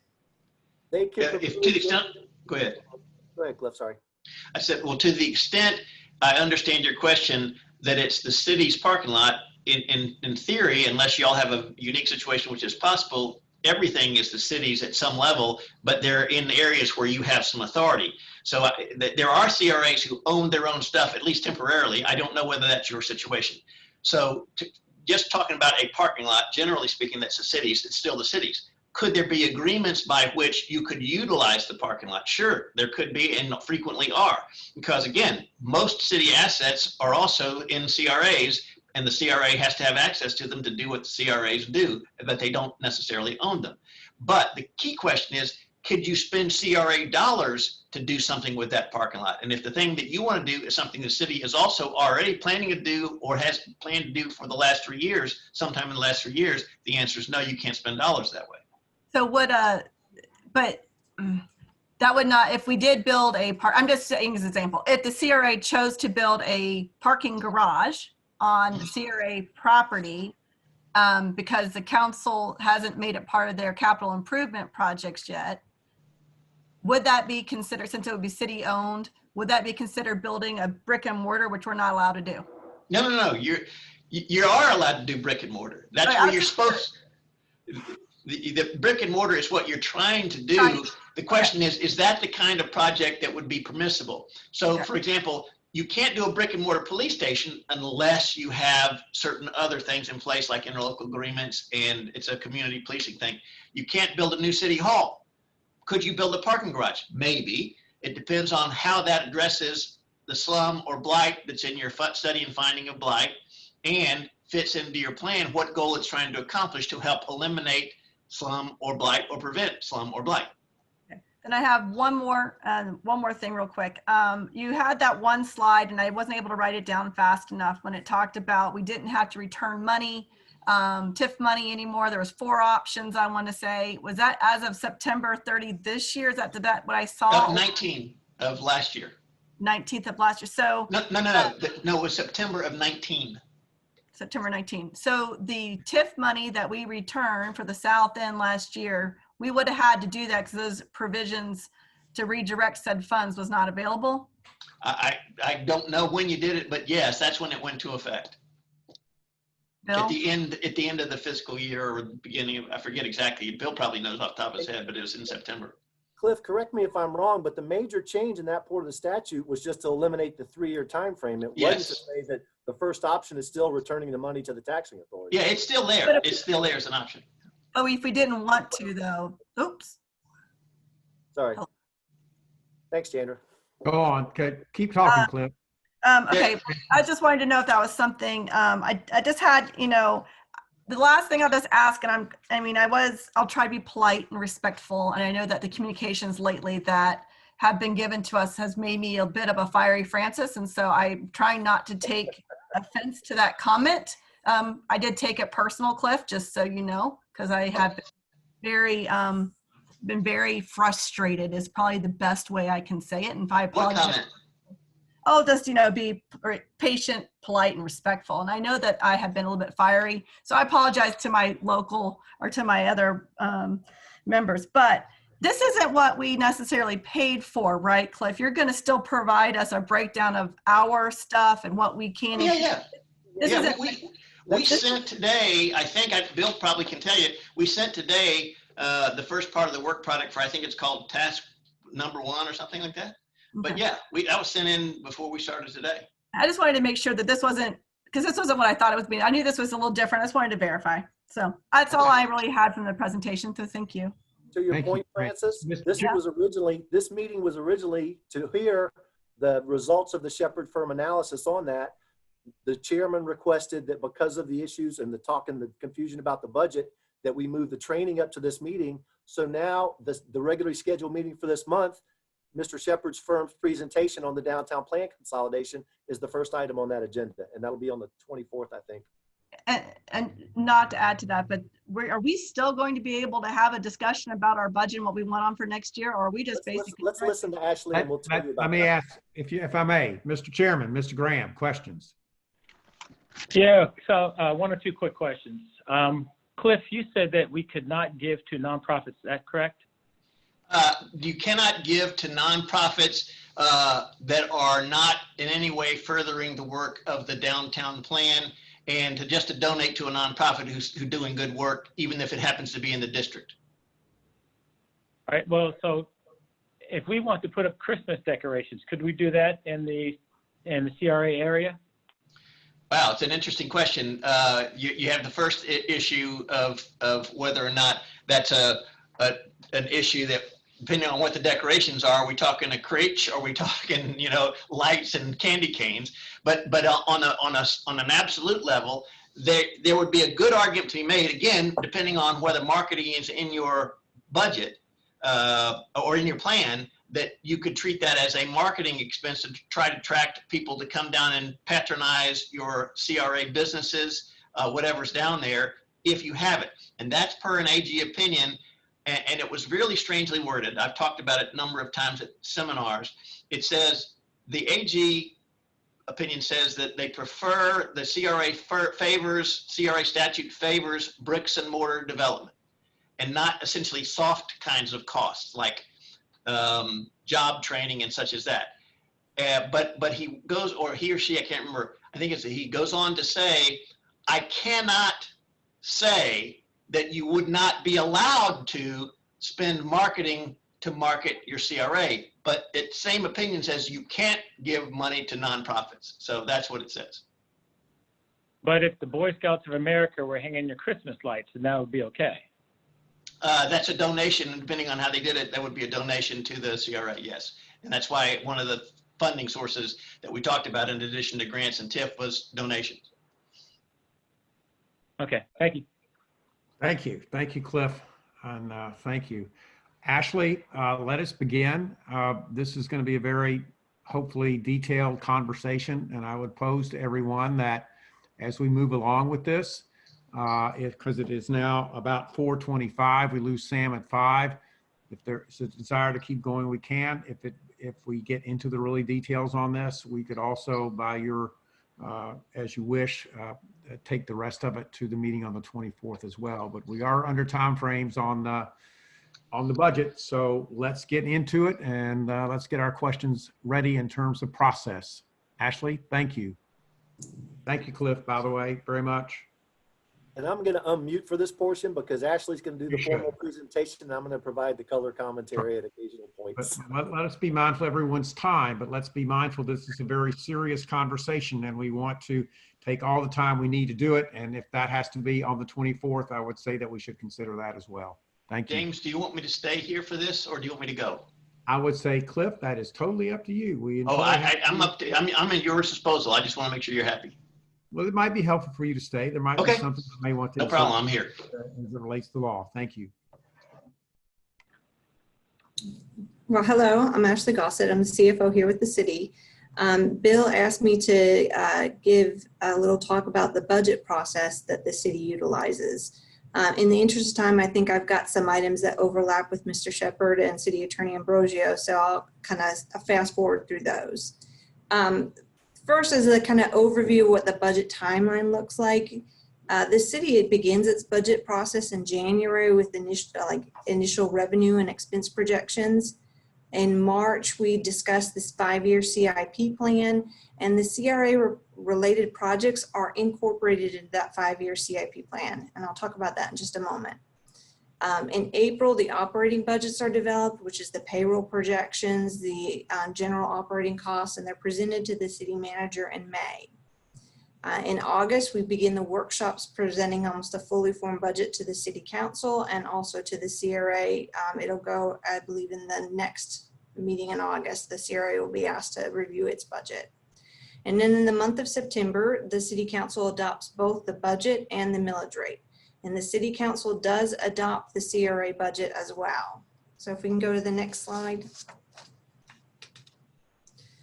So, you did a little history about the budget process with the CRAs. The budgets have been historically project driven.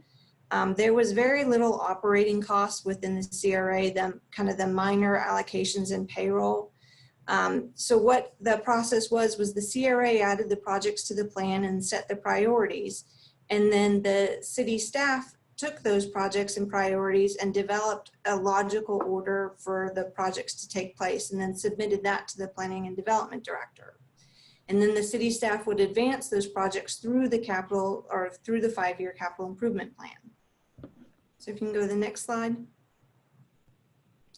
So the operating budget, the payroll costs are largely driven by the city's pay plan and the union contract projections. And then the professional services, which is where we would incorporate the CRA plan objectives. When there was a study desired or legal fees, those would go there. And then the maintenance, which is a relatively new item, as Bill mentioned earlier, we had maintenance programs adopted into the CRA's plan. And to reiterate, the downtown maintenance program states that it has to be elevated beyond what the city would normally do.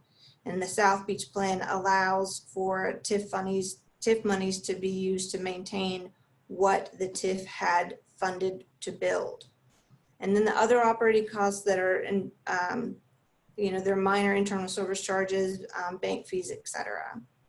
And then if you can go to the next slide. So just a quick little graphic on the difference between the operating budget and the capital budget. The operating is the year-over-year personal services, professional service maintenance, and the downtown Cape officers. The capital budget reflects the plan, infrastructure improvement projects, or other projects developed by the CRA. And then the Cape, any vehicle and equipment replacements needed by the downtown policing initiative. You can go to the next slide. So the CRA is considered a dependent special district according to the Florida statutes, and that is because the board is appointed by the city council.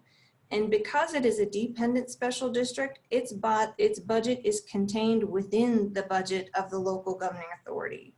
And so that means that the annual budgets that are produced must be adopted by both the CRA and the city council. And anytime the budget is amended, it has to be adopted by both the CRA and the city council. So if you can go to the next slide.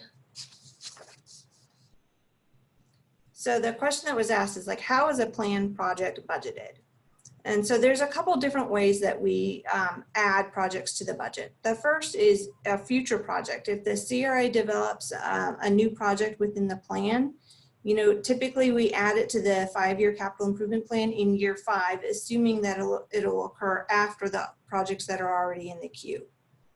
And the project, if it's in the near term, it's probably already in the CRP plan and it's just advancing year over year. And an example of that is the downtown infrastructure improvements, the phases 3 through 6. That's been staggered for the past couple of years.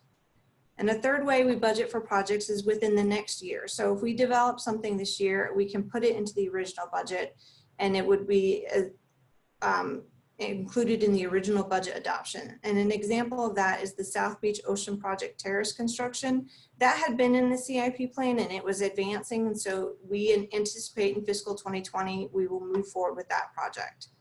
A fourth way that projects can be budgeted out, can we go back one? A fourth way that projects can be budgeted is imminent. And this is something comes before the agency and y'all approve it and council approves it. And we do a budget amendment in the current year. And an example of that is the camera system that was just approved by both the city council and CRA in the last month. So at any point in time, we can amend the budget, but we have to do it by resolution.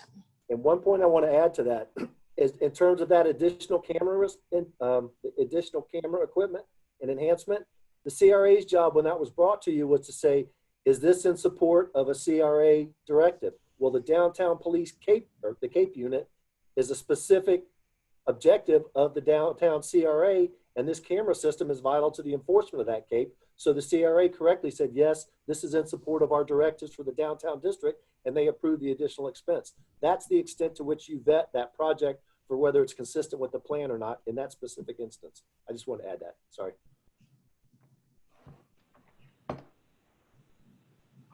So if we can jump to the next slide.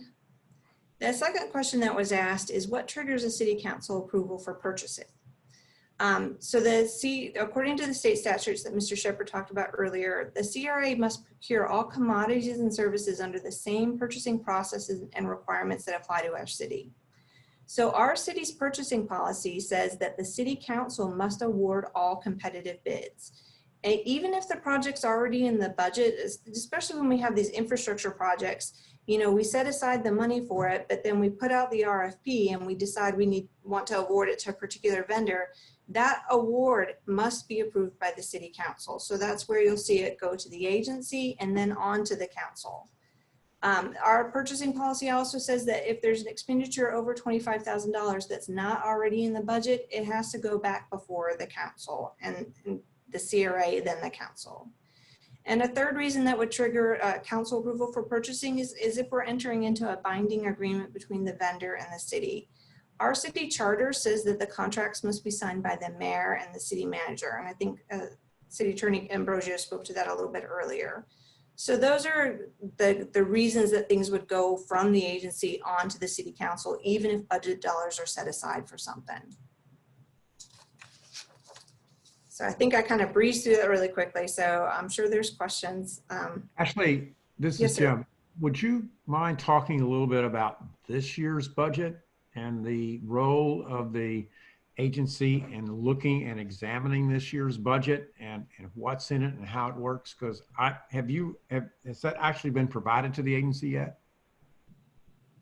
I'll let Bill speak to when that's going to go in front of the agency.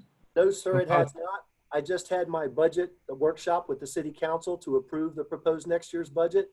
It is on queue now, as we do each year. The August meeting is when the CRA does adopt that budget. So as soon as I can get the exhibits based on the council's approval of our budget review the other night, I'm going to get it to the CRA in advance of even getting you the agendas for that next meeting. So hopefully that's a good idea, because I think part of the process, if I may, based on conversations that I've heard in the agency meetings and conversations I've had with each of the members, is how does this all evolve and what's the role of the agency in at least looking at the budget initially, as opposed to, and I'm just throwing this out for conversation, as opposed to it goes to city council, they've approved it, now that it comes back to the redevelopment agency and they're saying, okay, well, I guess it's what we have to do. So what would happen if this budget comes to the agency next week or the 24th, and they might say, hey, we don't really want to do this. And I'm posing this because, again, I'm hearing this based on past agency meetings, and I'm hearing this based on one-on-ones. And so I'd like to put that out there for your all's comments and then go to the members for a conversation as well. Well, one thing to keep in mind too, and I believe this presentation and the training, I think we'll make sure the PowerPoints are available, but if you go back to that flow chart that Ashley produced, one of her first or second slides, one of the things we want to get from the CRA, and on my part too, we need to identify at what point in the process for this year, you saw the monthly process, we're kind of at the end of this year's budget process, but in 2 months, we'll be at the very beginning of the next year's budget process, and we'll make sure that the CRA's got. Very important point, Bill. That is an it's going to be in that January timeframe. That's an extremely important point, Bill. Thank you. And that'll be something as we move to hire someone that's in the budget to work with the agency to make sure that that occurs. Very important. Questions? Francis, please. I had a discussion with Mike today, our city manager. And he's with us. He's with us now. And I was pleasantly surprised to hear that things are going to change moving forward, that the CRA will actually have an opinion to help structure what is presented to city council prior to it getting to this point, because we have never really had a say in it. So I'm still not excited to see none of none of our wishes being really reflected going for next year, but I'm excited to hear that there might be some changes and we can pick when we're supposed to be part of that process. So I just want to say that that is a good step, and I just wanted everyone to know that I did have that meeting with him today. I will say I had a curious question in regards to when Ashley was saying, like, with the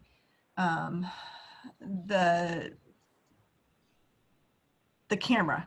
I think it was the camera and how it was contracted. From what I understand today's meeting, there's a difference between a project or contract, and the contract does have to be signed by the mayor and city. And I'm listening to what you said, and I'm listening to what Chris said earlier with the bylaws, and I must be missing something, and I will admit that I might be, but listening to the bylaws, it feels like it's handy. It's like tying our hands together, looking at how the processes are now, and then looking at how anything goes through city council with those 4 bullet points on one of your Ashley's little like slides there, when it had those 4 things that we had to go through with the contract. There was the capital improvements, and there was a couple other things where everything goes 25,000 or more.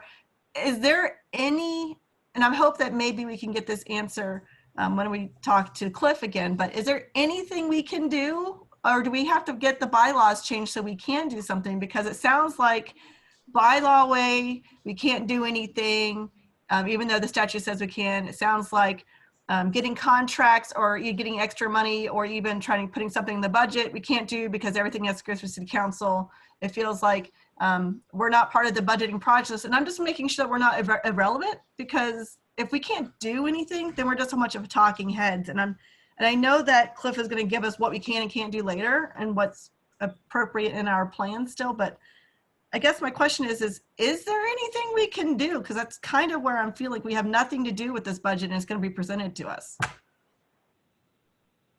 Just one small point on that. To the extent that you have affected this upcoming year's budget, we do have a salary appropriated in next year's budget for the new redevelopment manager position. So if the event that we're fortunate enough to get it hired right when we let this job offer out, it's already in the budget. So that is a positive effect the CRA had on this year's budget. And we will review next the scheduled meeting this month. When we review the 2 different budgets for downtown and South End, you will see this active seated CRA didn't necessarily identify those capital projects, but our CIPs do have capital projects that are consistent with both plans that are proposed to be in the budget next year. So even though you did not actually vet them, the CRA did vet them previously. That's why they're in the CIPs now. So if I go through all of our meetings for the year and I say we as a committee had deep discussions about A through E, and A through E we've mentioned multiple times, we wanted to fund more money for this, we wanted to include, purchasing land. We wanted, like, if I go through and I say on all these meetings, these are the things the CRA said, are those intents in the budget, or how do we get them in the budget for next year so we don't have to wait another year for the next CRA to have some kind of funds to work with? That's what I'm getting at. It's like, how do we make sure that 2021 has the funds that we've been talking about for a year if we still haven't had a discussion? Is it already reflected?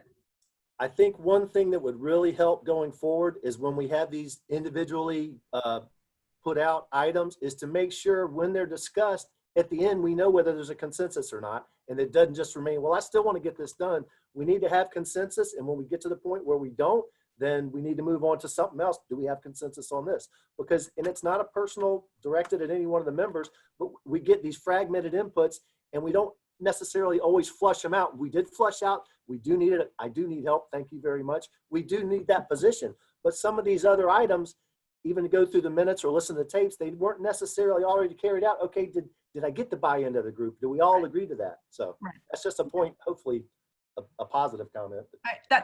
That's fine. I just wanted to know. Thank you. Yes, ma'am. Thank you for your comments there, and especially the opening about how, as we take this next approach, even with the budget coming forward, with stuff that's been identified and approved in accordance with the plan and with what's coming up on the plan, there's going to be the opportunity as part of the budget process in amending the plan to get everything that may have been mentioned in these last years on the docket for discussion and decision making as we move forward. So you've set the stage if I may say, for what's coming in at the 24th and for next year as well, especially as we look at the work of Cliff's firm and consolidating the downtown plan, and then come back and look at South End as well. So thank you for that. I just want to say also, just real quick, Ashley, I apologize for last meeting. I was really hard on you, but I didn't feel like I got any answers and I didn't feel like we were prepared. So for that, I do want to publicly apologize for my frustration, say to you on last meeting. Thank you. Sam, it's, let's go to you. Questions on this subject? You're on mute. Okay, about the budget. I know the budgets are submitted for approval, I believe, around August. Now, sometimes things can be pretty fluid. So what happens during the fiscal year if you need to amend the budget? What do we have in place for budget amendments? So that's a good question. The state statutes recently changed for how we budget projects. We're now to include them in the original budget.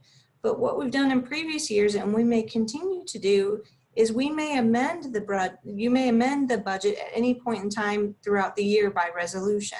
So previously, when we were awarding the contracts, we would bring it to you, and it would be a budget resolution, a budget amendment, and it would include the award of the bid to the vendor to complete the work. So the agency has the flexibility throughout the year to do budget amendments, to add projects or to change priorities. But that would also require city council approval based on your. That was my Yes, point, sir. to propose amendments and provided the city council. And how you can see that that's manifested is when you get your packages for one of these mid-year capital improvements. Typically, the memo you get is the draft mini memo to city council describing what that is, and you're getting it first. It's the explanation, but it's like, this is the draft memo to council. This is what the items are related to the amendment. But it can come from the agency back to the city council as well. Oh, that's how it does. Yes, sir. That's right. Thank you. Gary. I guess it's just more of a comment than it is a question. It feels like we don't have our arms around what the CIP program needs to be for both districts. I don't know what we're looking at doing over the next years. Some of this has been developed, some time ago. And yes, we have certain projects identified, but what is the plan for the CRA for the next 27 years?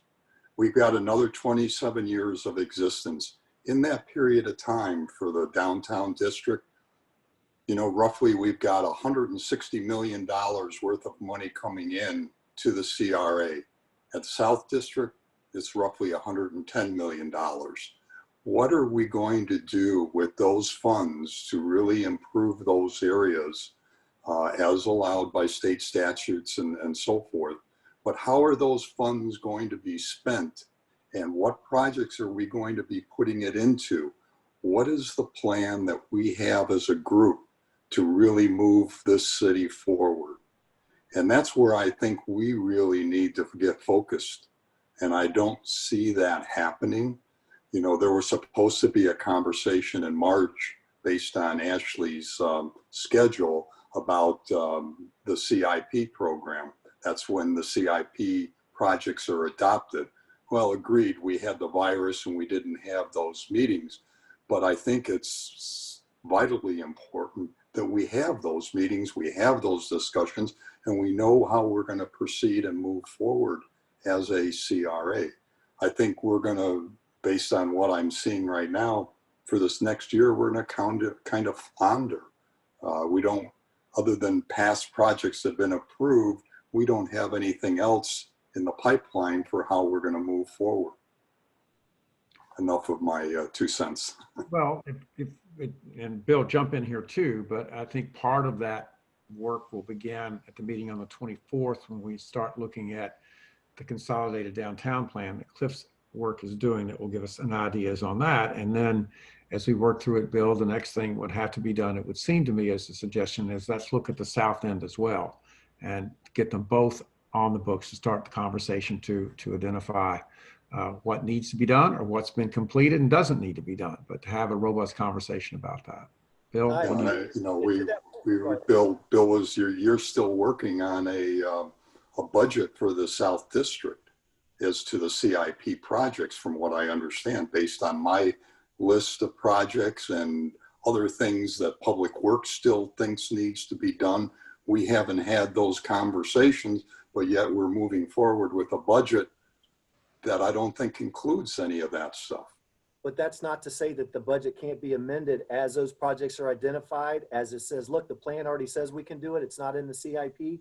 It can be added. If it's not in the CIP and it's in the plan, it's consistent with the plan, so it can be added mid-year. Very well said.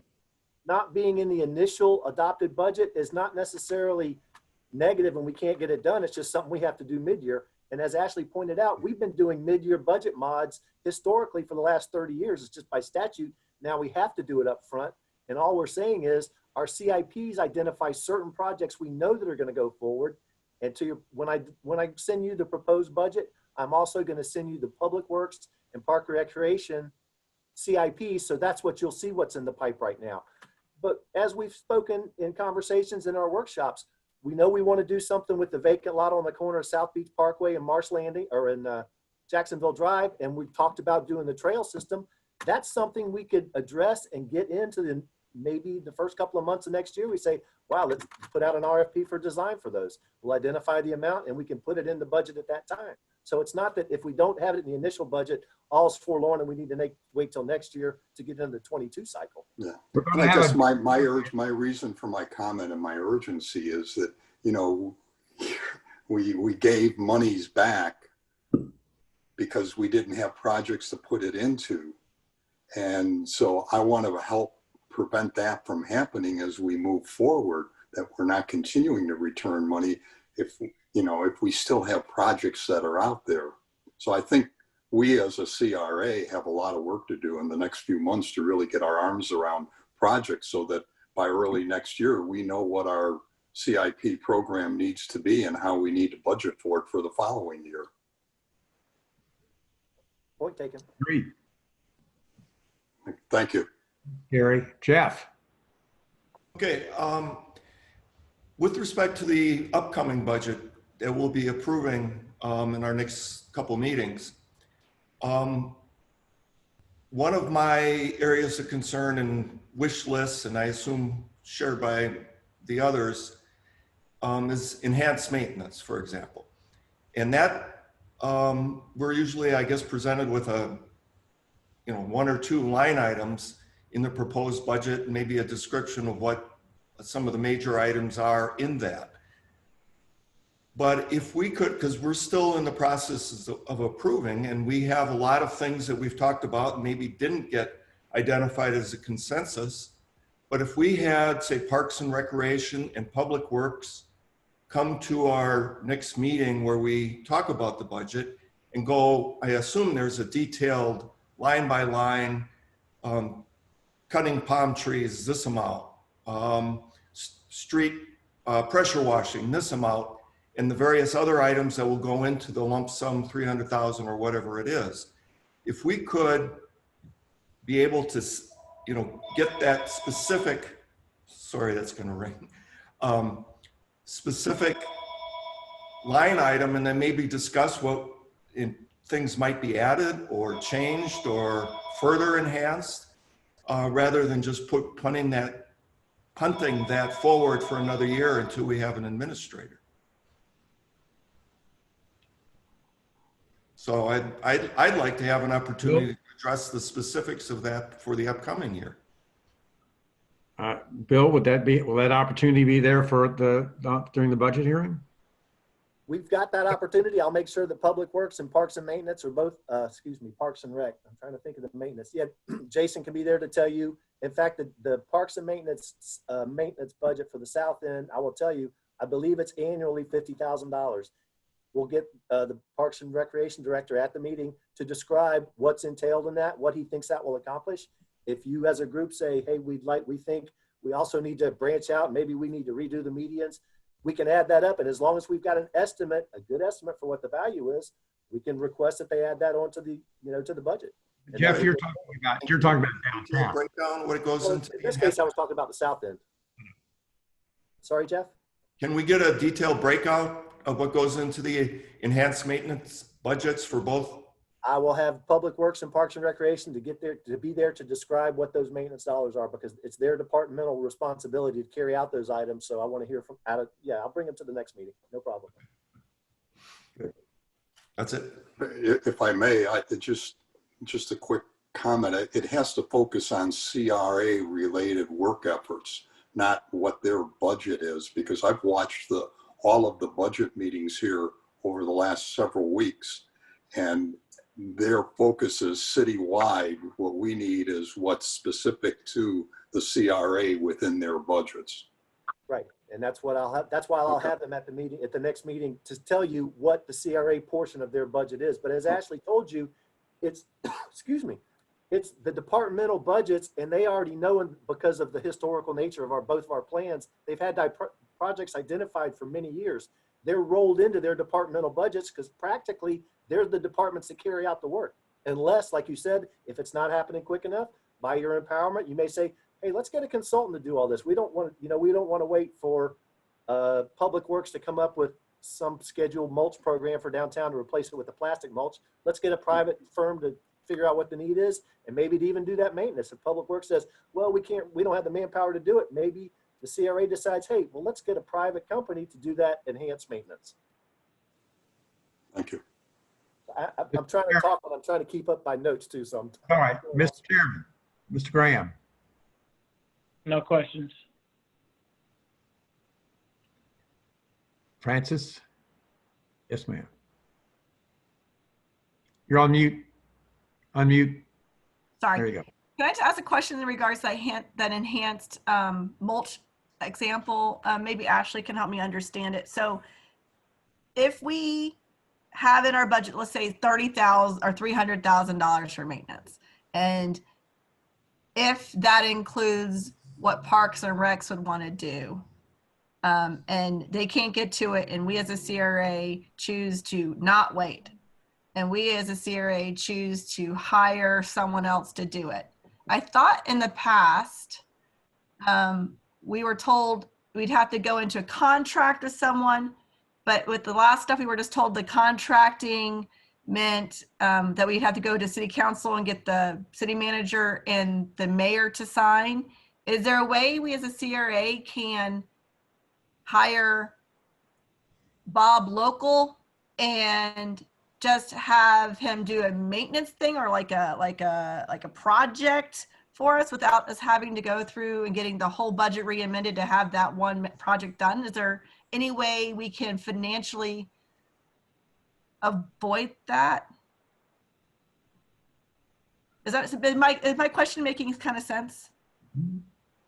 So I'll take a stab at it if I'm understanding. Like, so for the example, the graffiti abatement on the pavers out in front of Latham Plaza, that's part of the elevated maintenance, and typically the Public Works Department engages the vendor to do that. If the Public Works Department is otherwise, working on something else, and the agency wants to make sure those pavers get clean that year, if we have a contract already in place for paver cleaning, the agency can move forward with that and maybe, work with the CRA administrator to bring the contractor that's already engaged with the city in to do the work. So in that case, you would not have to go back through a budget amendment or go back to council, because you have a continuing services agreement already in place and you have budget dollars for that purpose already in place. So if we don't have an already approved contract with said enhanced maintenance, then we'd have to do an amendment or some kind of adjustment to our budget, which would go to city council. That's kind of the understanding of the process then.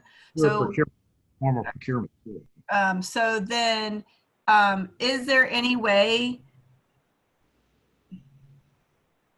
that we could propose a ongoing contract with Joe Spo local for any miscellaneous stuff, or do they have to be specific? Like, can they just be at a disposal at CRA, and we as a disposal at CRA of this maintenance company have $100,000 for whatever, he would do for miscellaneous projects for us? Or does it have to be written down exactly what things he would do? Like, can we just say, can we have them do anything in the downtown area for picking up from anywhere from cleaning up graffiti to changing out a sign to changing out a light to picking up a wire through a bush to any of those things that are washing a sign, any of those things that are pleasantries, I guess is what you could say, for living in the environment. They make us feel good. People feel like we're taking care of it. Some very general maintenance man type stuff. Can we put something in a contract like that so we don't have to go for all those things to the city council? Or can we just, does that make sense? Can we like have a general handyman on the payroll? Let me give you a specific positive answer to that question. And this is involving Art's original punch list about the concrete repairs downtown. The reason that had not happened was because we had a concrete vendor through Public Works who did all that. Hey, we need a sidewalk busted, repaired. Somebody knocked over the street light. This bollard needs to be replaced. We didn't have that vendor. Public Works has a new a new concrete contractor on board to do citywide miscellaneous concrete work. We had these identified repairs downtown. To the extent that we have monies available in the maintenance line item of the budget right now, that will not have to go to city council. In fact, I'm bird dogging them now to get them on Art's punch list because I agree it's taken too long. Unfortunately, it's been contractually related. So, but let's just say we had those repairs identified, but this year we had a bad storm or something and we exhausted all of our maintenance monies. Then it goes back to, well, it's not in the budget. You need to propose it as a budget amendment and it would still have to go to city council. And But to have our own like handyman contract with, you know, whatever at disposal, obviously we would have to go through city council to get that line item. But we couldn't just do that as a group, so we wouldn't have to utilize a current contract that's already out there, right? So we would have to get that approved. And well, her point, is that even legal to do, to have a general handyman type contract? we can have that contract, but the initial vetting of that contract still has to go through procurement procedures. Oh, So let's just say, well, look, we want it for cost not to exceed $100,000 a year. We want to have this contractor on the call to do whatever comes up in the downtown CRA. They've heard it initially, so during the year, and if we've already got them under contract, the CRA can say, yeah, we approved that, we approved that. It doesn't have to go back to council because it was already in the original line item budget. Does that make sense? Yeah, it does. Thank you. The answer is yes. In short, that sounds reasonable. Jeff. I was just going to let Sam know it's 5 o'clock. I don't want to make you late for anywhere, Sam. Real quick question, just a follow-up on that. Say at our next meeting, we all decided there was a wall on CRA-owned property and we wanted to paint it blue. And it's going to cost $100, we project. Can we put that in the budget and then just hire Bob local without a formal contract to paint it as long as it doesn't exceed $100? What's the purpose for painting? To enhance it or beautify? Or what? We decided it enhances the downtown area. You'd have to tie it back to how it's in support of the downtown plan. Yeah, assuming we can do that. It's just, you know, we've identified some. We know it's going to cost $100. Do we have to go through a whole contract procedure or can we just find a guy to do it? I think it depends on what the value of the work is. And then $100. How much? What? $2? $100, Bill. Yeah. So at $100, we would get a quote and then move forward according to our purchasing policy. It would what? I'm sorry? So for a purchase of $100, our purchasing policy allows for one quote to move forward. So we wouldn't have to go through the whole process of taking it back to council for approval. Okay, so we could identify things that we would like to see done this year, but don't have contracts for, and get them in the budget, and then take care of some of them through smaller ones through the one bid process. As long as it's consistent and or in furtherance of the plan or the determination of blight, right. Yes, sir. And you just have to vet those individually on each request. Like if, for instance, somebody wanted to say, hey, we want to change all the street signs downtown to pink. Well, that really may, and you'd have to be hard pressed to try to say, well, yeah, that's consistent with the downtown redevelopment plan. That might be a little whimsical, but it's probably a bad example too. But it all ties back to if it's in the plan, you can spend the money on it. If it's not, you can't. It does come back to planning objectives and that in certain of these things have to be enhanced, not normal city, as Cliff was describing earlier. And I think one could bring that up for consideration.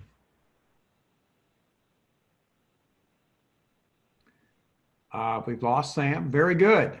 And it is 5:02. We have done yeoman's work today, gang. Thank you to everyone, to especially the members, Gary and Jeff and Francis and Sam and Art, and especially to Cliff and Bill and Chris and Ashley. This has been a really good session. We got a lot of work to do. We're looking forward to it. Yeah, Jim, I want to thank you and Cliff both for all your work on this. This is a lot of help. And Great. just as a recap to the members, we do have a regularly scheduled meeting on August the 24th. And just as it is every year, that is when I will be bringing the CRA budget. That'll have two attachments. One attachment, well, it's a 3-page attachment. First page is a summary of both districts together, then an individual detailed budget for each district. And the other item, the first item is Cliff's firm will present their consolidation of the downtown plan work. And I will get you the information that Cliff has sent me so you can peruse it beforehand. And I will also give you both the public works and the Parks and Rec CIPs that were just recently discussed at council, in addition to the proposed budget. So you'll have information to look at before the meeting as opposed to just the week before. Can I request that we also get the slides presented today too? I do not have those. If you send those Yes, slides, we can do that. that'd be fantastic. All sets of the slides. Absolutely. Jim, Well, Jim, this is Mike. I have a quick question. Yes, sir. And I apologize for jumping onto the meeting late. I was in a previous meeting. In the first half of the meeting, was there any conversation or discussion regarding South End TIF reduction? No, sir. Okay, I think that's something that probably needs to be addressed with the CRA sooner rather than later. And while we still have a majority of the CRA members on the line, I'd like to express why. When I joined the organization 18 months ago, the process for reducing the South End TIF collection had already started from an administrative perspective. And the reason being is, and I know Bill has mentioned this several times in the past, is that the majority purpose of the South End CRA had been accomplished, which was to take the slum and blight of undeveloped land and turn it into appropriately developed land in the South End district. That included commercial, professional office, and residential development, along with the roadway network and the utilities to support it.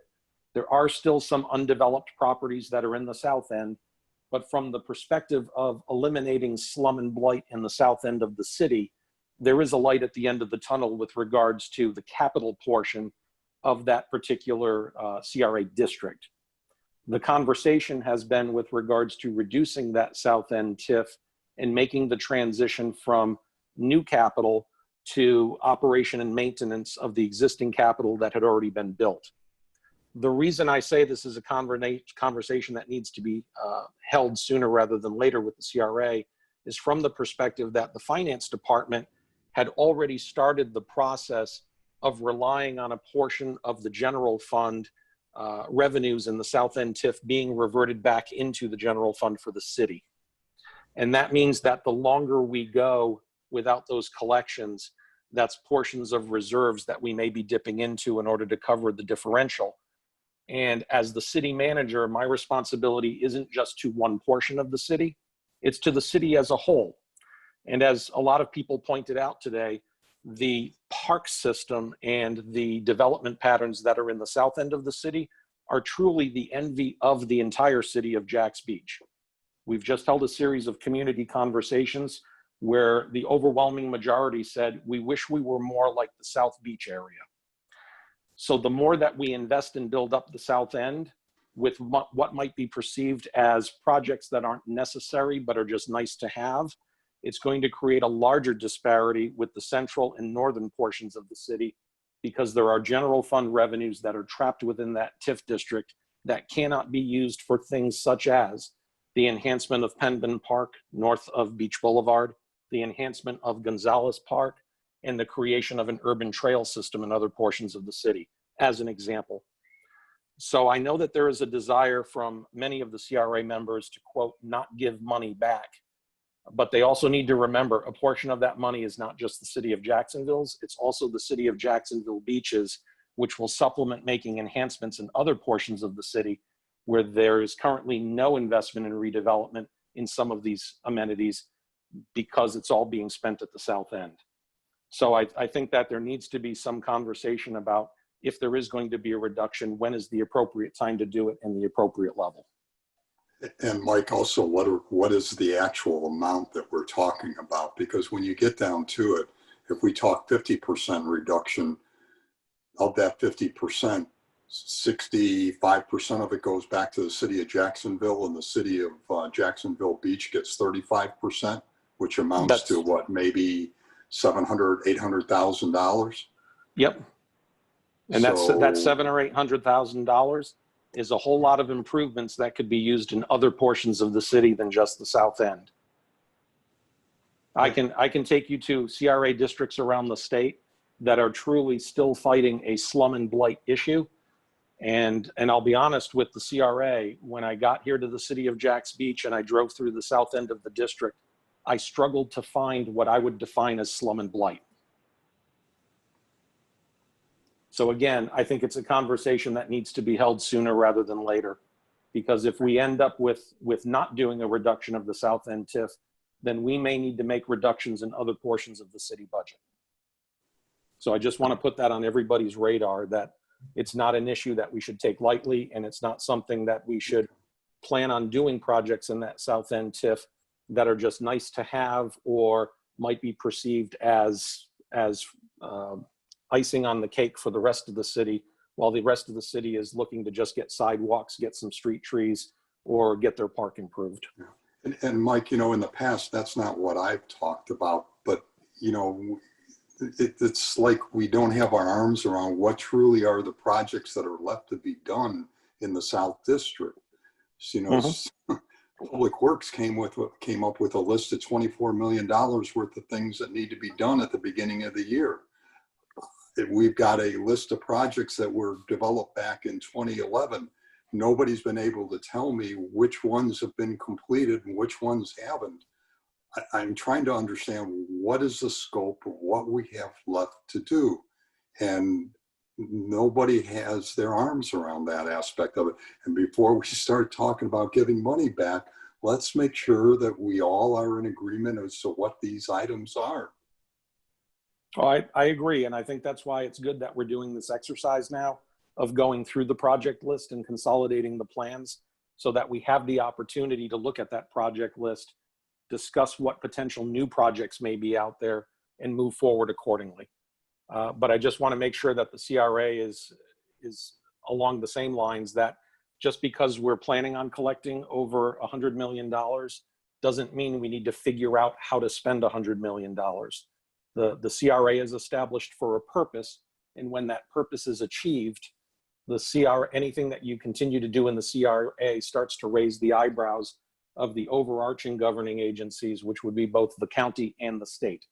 We don't want to be like South Florida, where they started spending money on things such as promotional concerts and resulted in all sorts of issues and a statewide process of trying to eliminate CRAs in their entirety.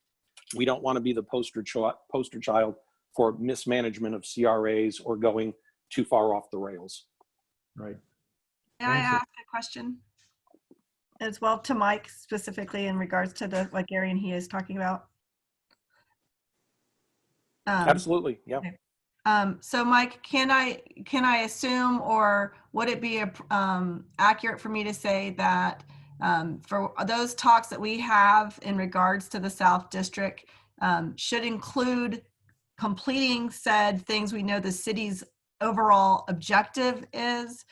So we actually can utilize as much of the money before releasing any said funds.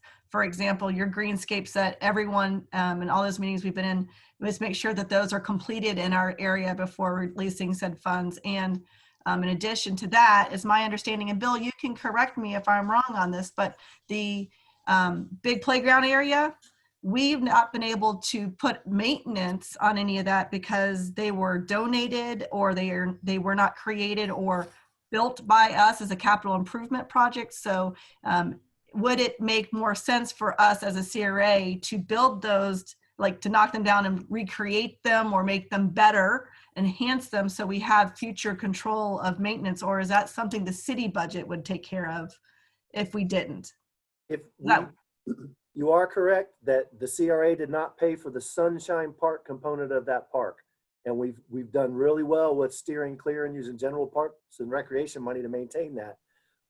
I believe when it gets to the point of disrepair or hazard to the kids, that facility, and it probably ain't gonna fall well with all the people that chipped in money to do it, unless they're willing to do it again and replace it on their own, then the CRA would have or the city would have the ability to demolish that structure, and the CRA would have the ability to provide some amenity in its place. And once the CRA would provide it, then the CRA could fund it. So if we didn't replace, so maintenance can be maintained on those areas, and if we receive, and I know we can have a whole discussion about this later, and I know, but I just make sure I clarify it. And if we said the TIF money's gone, is it my assumption that that donated, or the city, not city built structure would still fall underneath general funds for maintenance, and they could then take over the maintenance of it? Because right now city can't do maintenance and we can't do maintenance, from my understanding of it. Why do you say that? If the city can't maintain, I don't know that, I haven't heard that side of it, but it may be because they don't have the funds to do that. But they are, and they are able to do maintenance on that part of the park. And as long as their budget with Park and Recs is high enough to do so. It just can't be CRA money right now to fund that little component.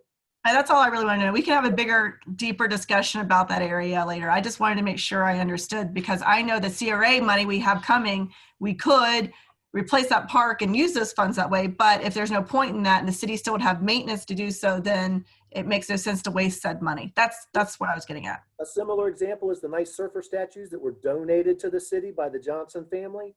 That's $250,000 worth of sculpture. It needs repainting because everybody's so fond of hanging on them. The CRA can't pay to do that because we didn't pay for those sculptures. Okay. Now, the new art pieces in our art master plan, when we get those implemented, those will be able to be maintained by this. Oh, wait. I follow that. Yeah. Thank you. I'll have to look at that. And Francis, for your benefit, there is $500,000 currently in our CIP in 2004 to replace the playground equipment at Sunshine Park. I do not recall if that is proposed with CRA money or proposed with general fund money. And Ashley, I don't know if you have your budget handy, but it's page 67 of the CIP. I think she's left us. She may have. Okay, I'll stop talking now. Oh, she's back. I'm flipping pages. Mike has a much better memory than I do, so I'm trying to catch up. It's a curse, believe me. So it's in the CRA's budget, $500,000 in 2024. And Ashley, that's in the city's budget, not the CRA's budget, correct? No, to rebuild Sunshine Park is in the South End CRA budget. Okay, we need Not repair it. we need to look at how that's described. Well, we have to, just shows we have a lot of work to do as it relates to the budget, to Gary's Yeah. point, Mike's point, and to Ashley's point, when the budget is received by everyone shortly, we hope, for review and examination in a couple of weeks. Yes, I'll get those materials to the agency members next week, the first or middle of next week. Thank you, Mike. This is a good conversation. We know what we need to look at. And thank you, everyone, again. Cliff, you were great. Chris, you were great. Ashley, you were great. Board members, you were great.